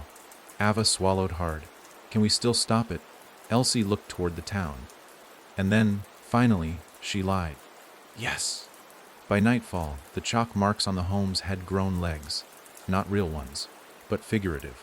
They began moving on their own, crawling from doors to windows to rooftops, mapping the town like veins across a body too long asleep. The house wasn't staying at the end of the field anymore. It was spreading. Not physically, but through memory. Through desire. A man knocked on his neighbor's door and whispered, I remembered what I forgot. He was let in. A woman carved symbols into her basement stairs and said, I dreamed of the hallway again. The light behind her eyes dimmed. A child drew a door on their bedroom wall, and it opened. The stories were becoming real again, not just in the house, but in every house. Hollowmere wasn't a haunted place anymore. It was becoming the ghost itself. Iva stood on the town hall roof, watching it all unfold like a play she never agreed to star in. Finch stood beside her, silent. I can't fight all of them, she whispered. You don't have to, Finch said. You just have to fight the first lie. What lie? That they can forget without consequence. She turned to him. His eyes were hollow. He smiled and stepped off the roof. She ran to the edge, but he wasn't there. Only a chalk circle on the ground below, fresh, still smoking. It hadn't taken his body, it had taken his story. Finch was gone, not dead, just rewritten. Ava staggered back. Elsie appeared beside her, out of breath. They're gathering, she said. Where? Elsie pointed toward the old church, where the bell was ringing itself again. Each toll louder, faster, hungrier. The town was opening its veins, inviting the house back in. But this time, there would be no chalk walls, no mirror-bound warnings, no attic guardians. If it finished feeding, there would be nothing left to close. Only an echo, only the house, only the end. It wasn't a whisper this time. It was her voice, not mimicked, not imitated, identical. It slipped through the cracks of Hollowmere like fog seeping beneath a locked door. Smooth, steady, terrifying in its calm. The house wasn't just speaking to her now. It was speaking as her. Every word was carved with perfect inflection, each syllable dripping with a familiarity that made Ava's spine twitch. And the worst part wasn't that others heard it. It was that they believed it. They turned when the voice called from nowhere, It's safe now. They smiled when it said, You've done enough. They knelt when it whispered, Let me take the weight. Because in a town suffocating under the strain of remembering, Ava's voice had become the sound of relief. But Ava hadn't spoken a word. She stood in the center of Hollowmere, her fists clenched so tightly her nails had broken skin. Her real voice was hoarse, lost to too many warnings no one wanted to hear. The others moved around her like sleepwalkers, eyes half shut, mouths half smiling, chalk marks drawn across their cheeks like war paint in reverse. Not to defend, but to invite. The final door had appeared in the center of the square. It wasn't connected to a house. It didn't lead to any building. It stood alone, tall, crooked, humming. And on its surface was her name, and not written, etched. Not once, but again and again, dozens of times, scrawled in haste, in blood, in chalk, in ash, until the wood groaned under the weight of her name echoing in so many voices. The townspeople gathered around it in silence, as if waiting for a sermon. No one touched it, no one had to. They were becoming it. Ava turned to Elsie, who stood to her right. She looked more distant now, like the edges of her were softening, like even she was being rewritten. Her eyes darted between the crowd and the door. "Do you hear it too?" Ava asked. Elsie nodded, barely. "It's not just calling you anymore." "What is it saying?" Elsie swallowed hard. "That you already said yes." Ava's stomach twisted. "I didn't. You don't have to. It's inside you now." Ava backed away from the door, and it pulsed. The air warped around it, heat rising from nowhere. The name carved deepest on its surface dripped, like it was still fresh. From behind it came sound, not voices now, but something else. A heartbeat, slow, deliberate, the same thump she had felt in the attic. The same rhythm that moved through the floorboards when she first returned. The house had grown a heart, and it had grown it in her name. She turned to the townspeople. Her voice cracked as she tried to speak. "Please, that's not me." But they only smiled wider, because to them, it was. To them, she had become the very thing she fought to lock away. Finch's words echoed in her skull. "You only have to fight the first lie." But what if she was the lie now? What if the fight had turned her into the final draft the house had always been trying to write? She took a shaky step toward the door. It shimmered. Not physically, but in the way a thought trembles before it becomes a decision. She reached out, slowly, fingers barely grazing the surface. The door was cold, not like death, like forgetting. Her voice, spoke again. Only this time it wasn't echoing through the town. It whispered from the door, directly into her. "Let me carry it for you." Iva yanked her hand back. "No," and the ground shuddered. The townspeople gasped, snapped out of their trance just for a breath, just long enough to notice her, and then they turned. Their eyes no longer vacant, now wide, horrified. They saw her, but not as Ava. They saw the door. They recognized her as the voice, as the choice. They began to kneel, one by one, a wave of devotion, a wave of surrender. Elsie pulled her aside. "Whatever you do," she said, "don't answer it." But they think I already have. Elsie gripped her harder.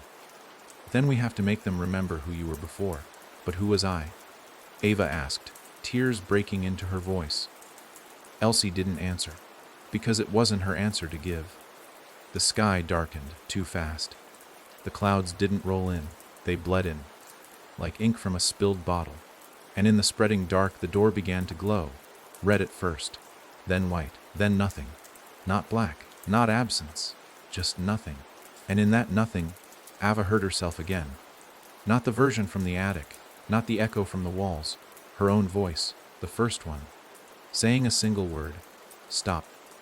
And the door cracked. The explosion of silence that followed knocked her backward. A ripple tore through the square, erasing the chalk marks from stone and skin. People stumbled. Some screamed. Others simply froze, like waking up from a dream with no memory of how long they'd been asleep. The door still stood. But now it was splitting, not open, not broken, dividing, like it couldn't hold itself together anymore, because something inside it had changed. Iva crawled toward it, her body trembling. Elsie grabbed her shoulder. "Wait, don't go through. If you open it fully, it wins." "I'm not going through," Iva said. "I'm closing it." She stood, faced the door, and placed her hand on its center.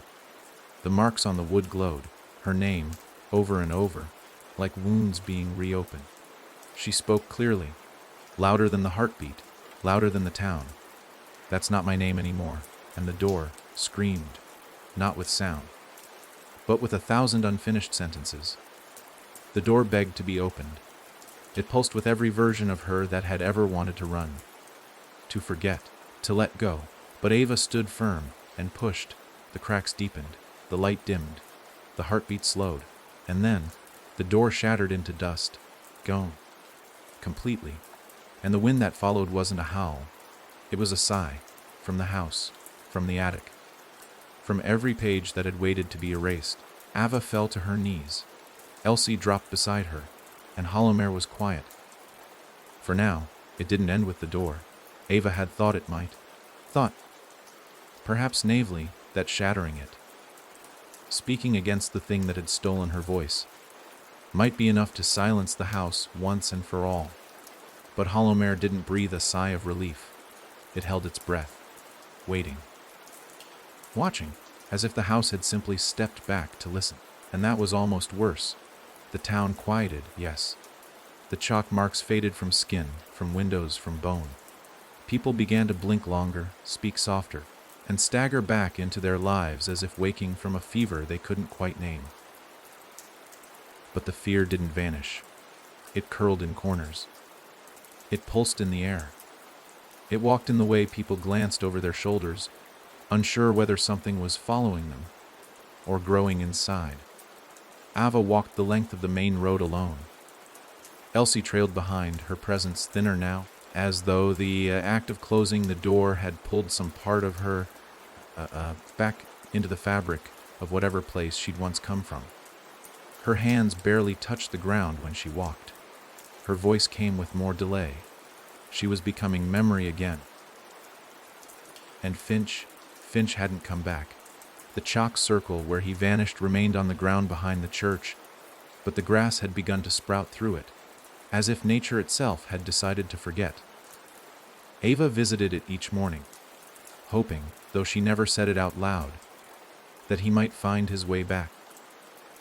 That some broken version of him might call out from between the boards or reach through a mirror in the town hall. But he never did. The house was too quiet now. Not dead, just silent. And that's when Ava knew it wasn't finished. It was waiting. That knowing settled in her bones as she reached the final house on the edge of town. The one with the broken shutters and the empty nursery. The original house. The house. Her house. She hadn't stepped inside since the door cracked and the town fell to its knees. But now, she had to. Because something had shifted the night she shattered that door. Not out there. In her. And the house could feel it. She stepped over the threshold. The air changed instantly. Not temperature. Tone. Like walking into a room where someone had just said your name. No creak greeted her. No breath from beneath the floor. Only the soft scrape of her own footfalls on the wood. The chalk room door stood open at the end of the hallway, waiting, inviting. She walked through, and stopped. The circle was gone, the walls were clean. No drawings, no doors, no monsters. Just a single thing placed in the center of the floor, a mirror. Old, cracked, framed in warped oak, its edges blackened by time and flame. It hadn't been there before, but it was here now, and it had been meant for her. She approached slowly. The mirror didn't reflect the room behind her, or Elsie, or the town. It only reflected her, but not as she was, not in the clothes she wore or the face she remembered. In the reflection, she wore a dress she hadn't seen in years. A blue one, torn at the hem, stained at the sleeve, from the day Elsie disappeared. The day everything started. Her hair was longer, eyes darker, expression empty. She reached out to touch the glass. Her reflection did not follow. It smiled and whispered, "I never left." Ava froze. The mirror shimmered. Her reflection blinked, and when it opened its eyes, they were chalk white, just like the drawings, just like the attic's walls. She staggered back as the figure stepped forward, from the other side, not bursting through, not breaking the glass, replacing it. The mirror now showed a room behind the Ava in the reflection, a chalk circle, an attic, the beating heart of the house. Her other self reached out, pressed a hand to the glass, and Ava felt it on her skin. This wasn't memory. This was possession. Elsie appeared at her side, but her voice was muffled now. "Ava, you need to walk away." "I can't," Ava whispered. "It's me." "No, it's not. But it knows me. It remembers things I tried to forget. It knows the color of the dress I wore. The name of the song I hummed when I couldn't sleep. It remembers her. Elsie, it remembers you." The mirror shimmered again. The reflection placed a second hand on the glass, and Ava felt her heartbeat slow. The walls of the room began to move.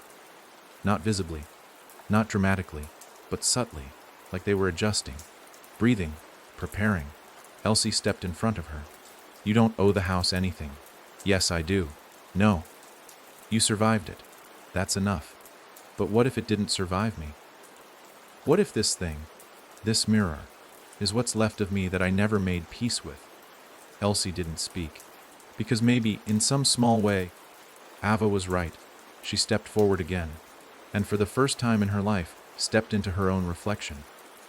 It was cold and wet, like ink spilled on stone. Ava stood in a version of the chalk room that never ended. Its walls stretched and folded and spiraled into impossible hallways. The mirror behind her vanished.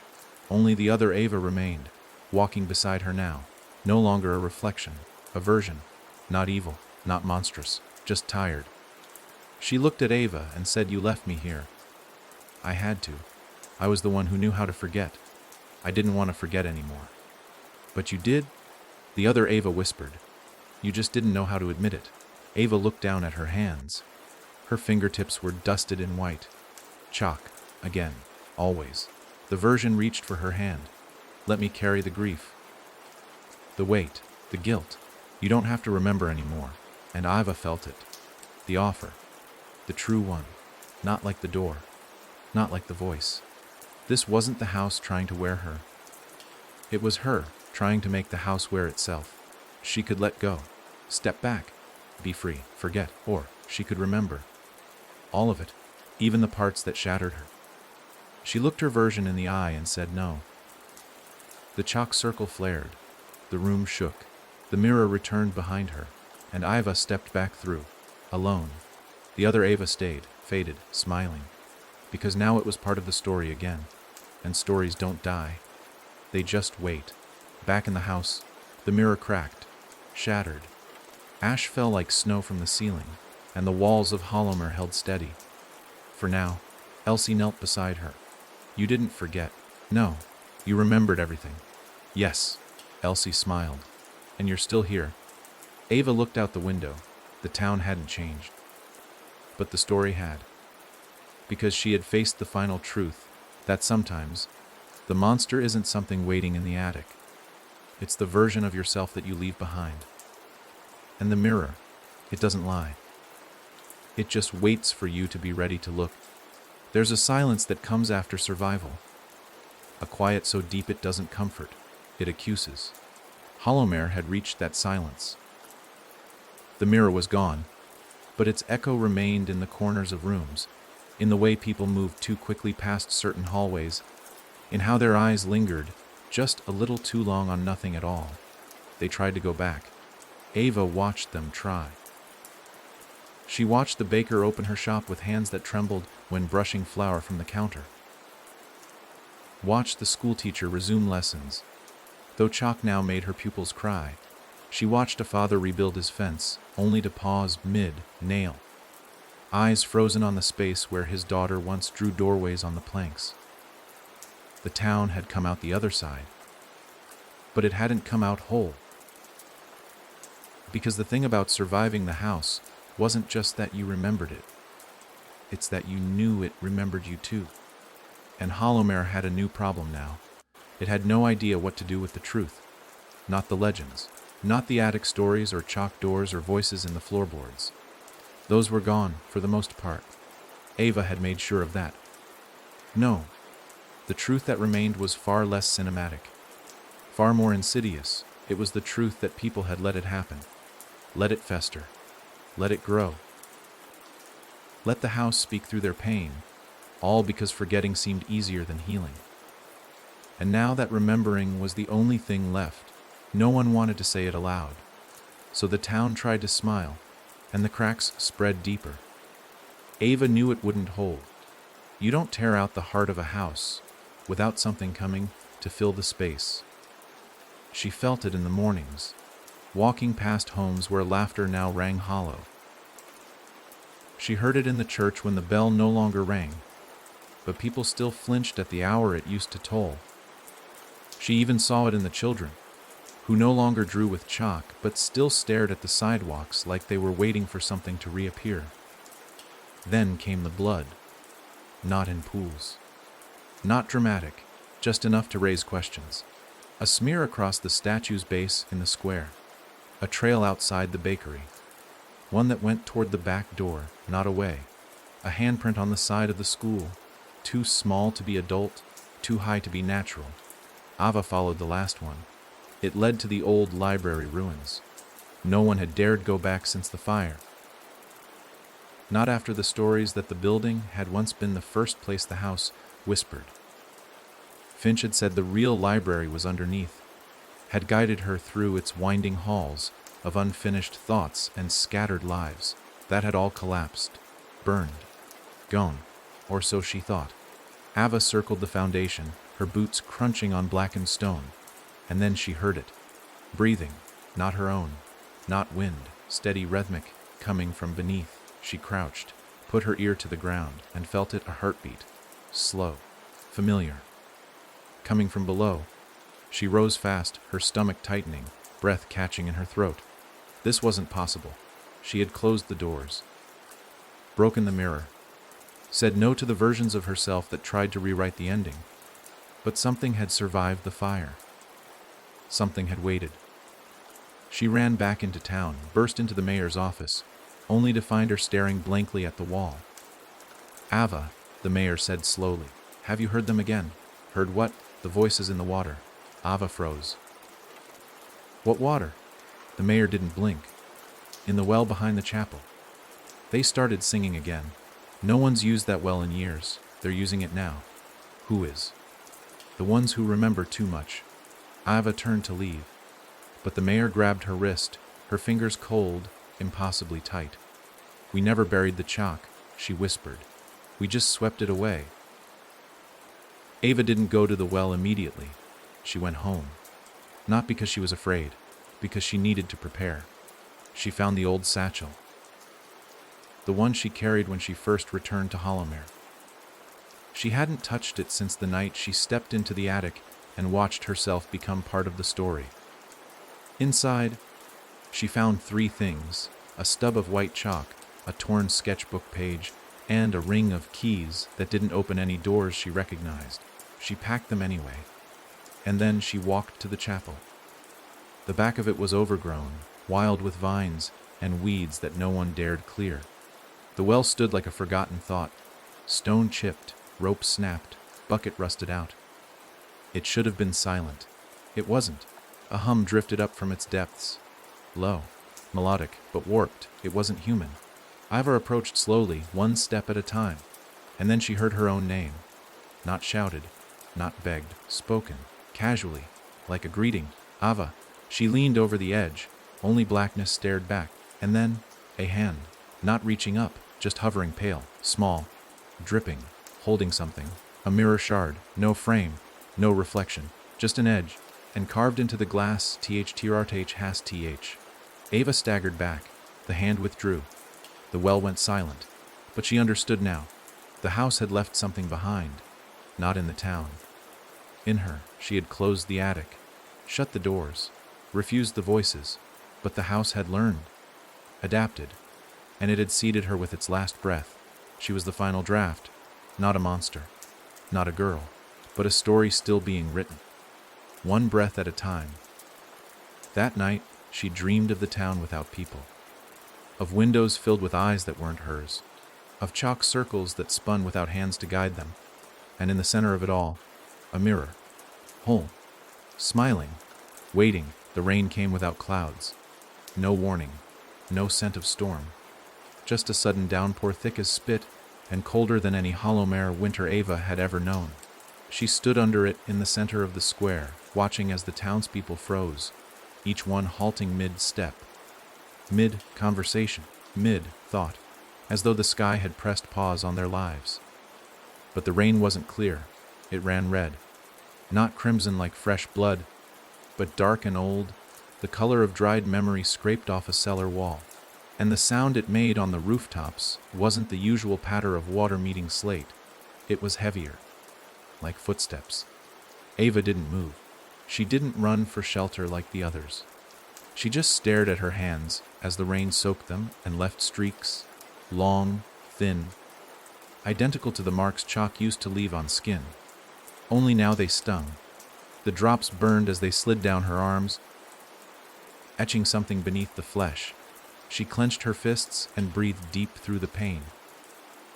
Because she knew what this meant. The house was writing again, and it was using her as the page. Behind her, the statue groaned, a sound no stone should make. She turned, and saw it had moved. The founder's arm, once pointed to the town's eastern fields, now pointed straight at Ava. More than that, the statue's hand had cracked open, revealing not marble beneath but glass. A shard, a mirror piece, slick with rain, the same kind from the well. She stepped back, her boots slipping in the red mud now bubbling up from the ground.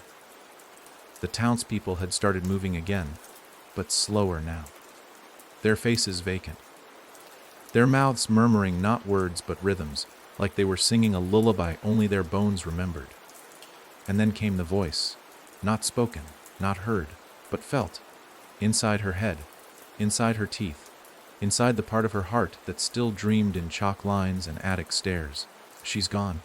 The voice was flat, cold, familiar. She turned, breath catching. Elsie. Gone. Vanished. No whisper. No scream. No farewell. Just absence. The thread she'd followed through this whole story had snapped.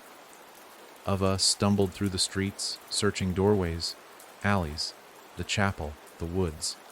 Nothing. No chalk circles. No signs. Only that cursed rain and the whispering sky. Then, finally, at the edge of the broken library steps, she found it. A single piece of paper stuck to the side of the well, soaked, bleeding red. She peeled it off, hands trembling. It was a drawing. Elsie. But wrong. Drawn like a shadow, her outline smeared, her face nothing but a jagged mouth and empty eyes. Beneath it, scrawled in the same blood, Rain the mirror needed a replacement. Ava's knees gave out. She knelt in the mud, breathing hard, the world spinning sideways. She should have stayed. She should have known the house wasn't done. It had changed tactics. It didn't want to haunt anymore. It wanted to replace. And it had taken the one thing Ava had left that tethered her to what was real. Elsie. Gone. Or worse, rewritten. A new thought screamed its way into Ava's skull. What if the Elsie she knew, the one who had guided her, stood beside her? Whispered truths in the dark. What if she was never real to begin with? What if she had always been a mirror? Ava stood slowly. Her hands were raw now, split where the rain had bitten deepest. The words burned across her palms like sigils, the same symbols she'd found on the chalk walls. She tried to wipe them away, but they stayed. And in that moment, Hollomer changed again. The town square cracked, stone splitting like old scabs, and from the fissures came light, not golden, not warm, mirror light, silver, cold, watching. It poured from beneath the town like it had always been there, just waiting for the right memory to open the floor. Buildings groaned, windows shattered without touch, and from every reflective surface, puddles, glass shards, silverware, faces began to form. Ava's face, some smiling, some screaming, all wrong. The house wasn't trying to possess her anymore. It was trying to duplicate her. Over and over, until she was no longer one girl who remembered, but everyone, the whole town. An echo chamber of Ava-shaped shells. She sprinted through the chaos, dodging falling beams, pushing through silent crowds who only turned to watch her with eyes too flat to be called human. She had one place left to go, one memory left untouched. The attic. She reached her old house at the edge of Hollomer, battered, wind, torn, and yet still standing like it was proud to have survived the storm it created. The door opened before she touched it. Inside, everything was as she left it, only older, dustier, tired. She climbed the stairs 2 at a time until she stood at the attic entrance. The rope dangled, unmoving. She pulled it. The stairs dropped. She climbed. And there, in the dark attic that once pulsed with breath and shadow, and something like love twisted into something like pain, she found the mirror. Whole again, framed in wood, set on the far wall, but no reflection, only words, etched into the glass. This time, you step through and stay. Ava placed her hand against it, no resistance. Her fingers passed through like water. She stepped forward, once more. And this time, no one stopped her. She was standing in the house again. But not hers. The original one. The one that had lived beneath Hollowmere before it became a town. Before the attic. Before the chalk. The air smelled of memory, of ash and grief and old lullabies sung to empty cribs. At the far end of the room was a chair, and in it, Elsie, eyes white, body still, holding a shard of mirror in her lap. Ava approached silent, knelt before her. "Are you still in there?" she whispered. Elsie blinked. Once. And a tear, pure silver, rolled down her cheek. She reached up, placed the mirror shard into Ava's hands, and said, "You have to show them who you were, not what the house made you." Then her body collapsed into ash. No scream, no weight, just gone. Ava held the mirror shard tight, blood dripping from her palms where the edges bit deep, and behind her, the house began to scream. The house was not burning, but it was unraveling. Walls no longer stood still. Hallways bled into each other like spilled ink, turning sharp corners into circular lies. Every door led to the same room, and yet no two rooms looked alike. The house had grown roots deeper than the town, and now those roots were moving, clawing their way up from beneath Hollowmere, dragging shadows with them that looked less like ghosts and more like her. Ava ran, or thought she did. Her feet moved, but the floor beneath her pulsed like muscle, soft and flexing. She wasn't running through the house anymore. She was running inside it. It had folded around her, made her its marrow. Every heartbeat was hers now. Every creak matched the pace of her pulse. The mirror shard in her palm buzzed like a warning. The blood it drank hadn't dried. It wanted more. But it was the only thing she had left of Elsie. Of the real one, not the mimic who had crumbled into ash with silver tears on her cheeks. The memory of that moment scorched her chest. She clutched the shard tighter and kept moving. Behind her came footsteps. Not fast, not hurried, just sure, many of them. All in sync. She turned a corner and stopped. They stood there, a dozen Avas, lined up like dolls in a child's forgotten attic. Each one wore her face, but with slight, sick twists. One grinned too wide, her teeth filed down to mirror points. Another sobbed without sound, her tears trailing upward instead of down. One had no mouth at all. Another's skin cracked at every breath, like porcelain breaking under truth. But the eyes, all of them, were white, chalk white. They didn't speak. They didn't have to.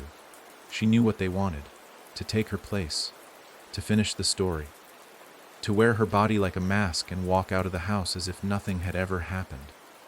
She held up the shard. They flinched. Just for a second. Then one stepped forward, the crying one, whose tears moved in reverse. Ava pointed the shard at her. "Tell me who I was the day before Elsie vanished." The creature opened its mouth. A scream poured out. "Hi." Wrong. Scrambled. Like static bleeding into music. It charged. Ava ducked. The creature passed through her, vanished into the wall behind her like mist sucked into lungs. The others hesitated. Ava rose slowly, took a breath, then stepped toward them. One by one, she asked, "What's my middle name? What did I bury behind the swing set when I was 8? Which room did I never sleep in after the dream?" Each time, the wrong ones lunged. And each time, she stood her ground and let them vanish, until there were only two left, one with no face, one that looked exactly like her, down to the smallest freckle, even the wound on the hand, even the look in the eyes, the tired knowing. They stood facing each other in the hallway that pulsed like memory. The real Ava raised the shard. Where did I hide my first drawing of the house? The mirror. Ava didn't blink. Inside the wall behind your mother's mirror. Folded twice. Taped with a bandage. Ava's hand trembled. She took a step closer. And what did I write on the back? The creature smiled. The same smile Ava remembered giving herself in that mirror all those years ago. "I'm afraid if I draw it, it becomes real." Ava lowered the shard. The creature mirrored her movement. They stood, breathing the same breath. "Are you me?" Ava whispered. Only if you forget who you were before, it answered. Then it raised its own hand, empty, and pressed its palm to Ava's chest. Suddenly, Ava's mind fractured. Images flooded in. Her first nightmare of the house, at age 6, where the walls melted and her voice never worked. The day she saw chalk drawings appear in her diary before she ever picked up the stick. The attic's window, which never opened, but once showed her a reflection that wasn't hers. Finch whispering, "You only have to fight the first lie." And then, Elsie's voice. A whisper. Carried like wind through old trees, don't let them turn you into memory. The mirror, Ava leaned in, so close. Whispered, "Give me the shard, let me bleed for you." And for a moment it sounded kind, almost loving, a promise of peace. No more noise, no more guilt. Just forgetting. But Ava saw the trick. There was no peace in forgetting. Only a quieter kind of erasure. She stepped back, raised the shard, pressed it to her own chest, and whispered, "I choose to remember." The light exploded. Not white, not golden, but real, ugly, cracked, human. The house screamed. Its walls spasmed. Its breath caught. The mirror Ava shattered, pieces flying like blown leaves, vanishing into the pulse of the walls.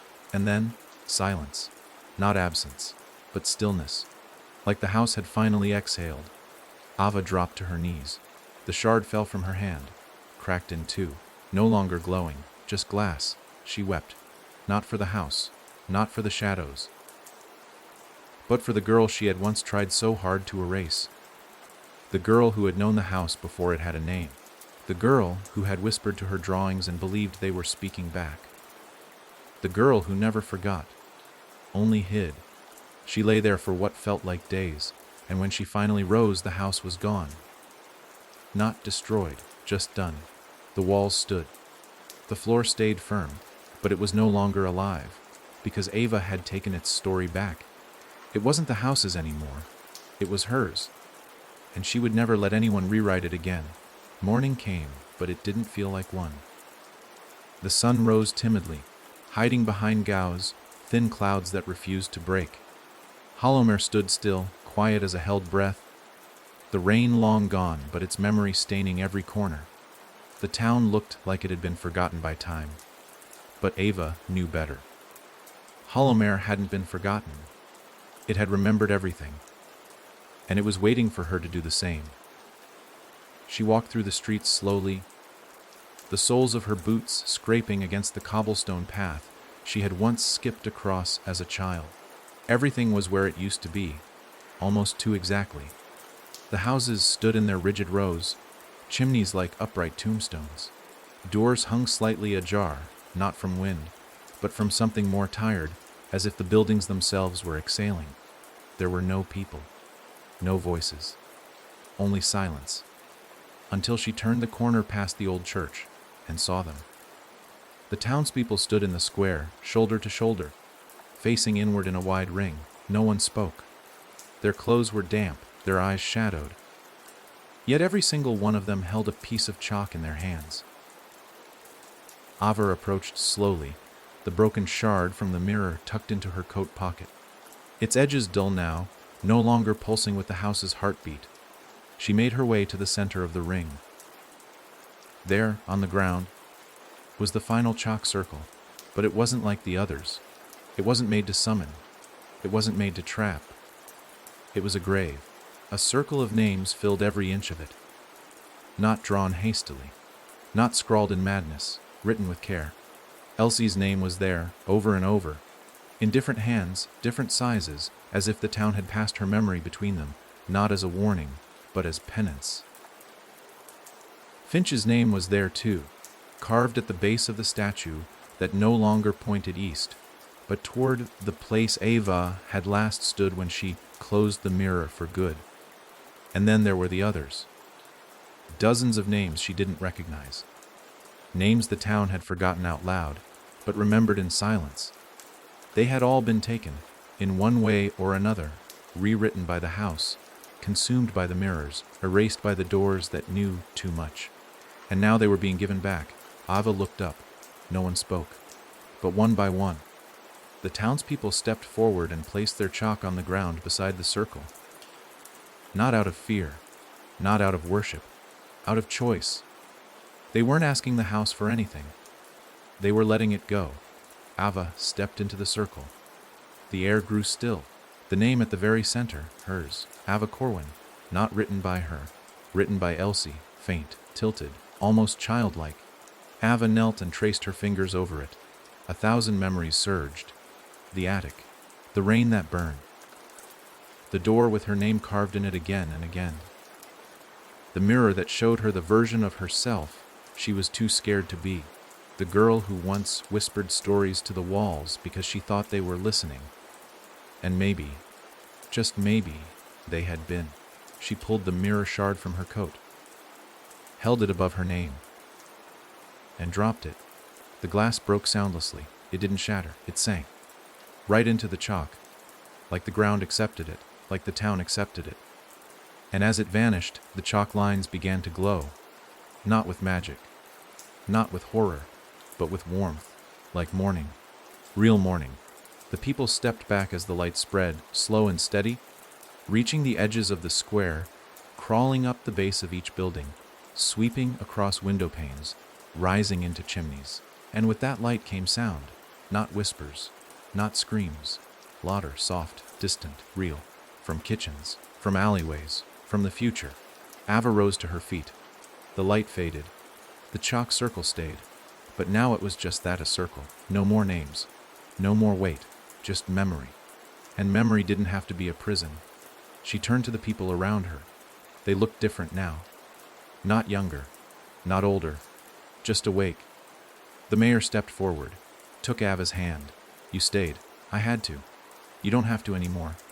Ava looked past the square, toward the road that led out of Hollowmere. She hadn't looked that far in months. Not since she arrived. Not since the first door whispered open.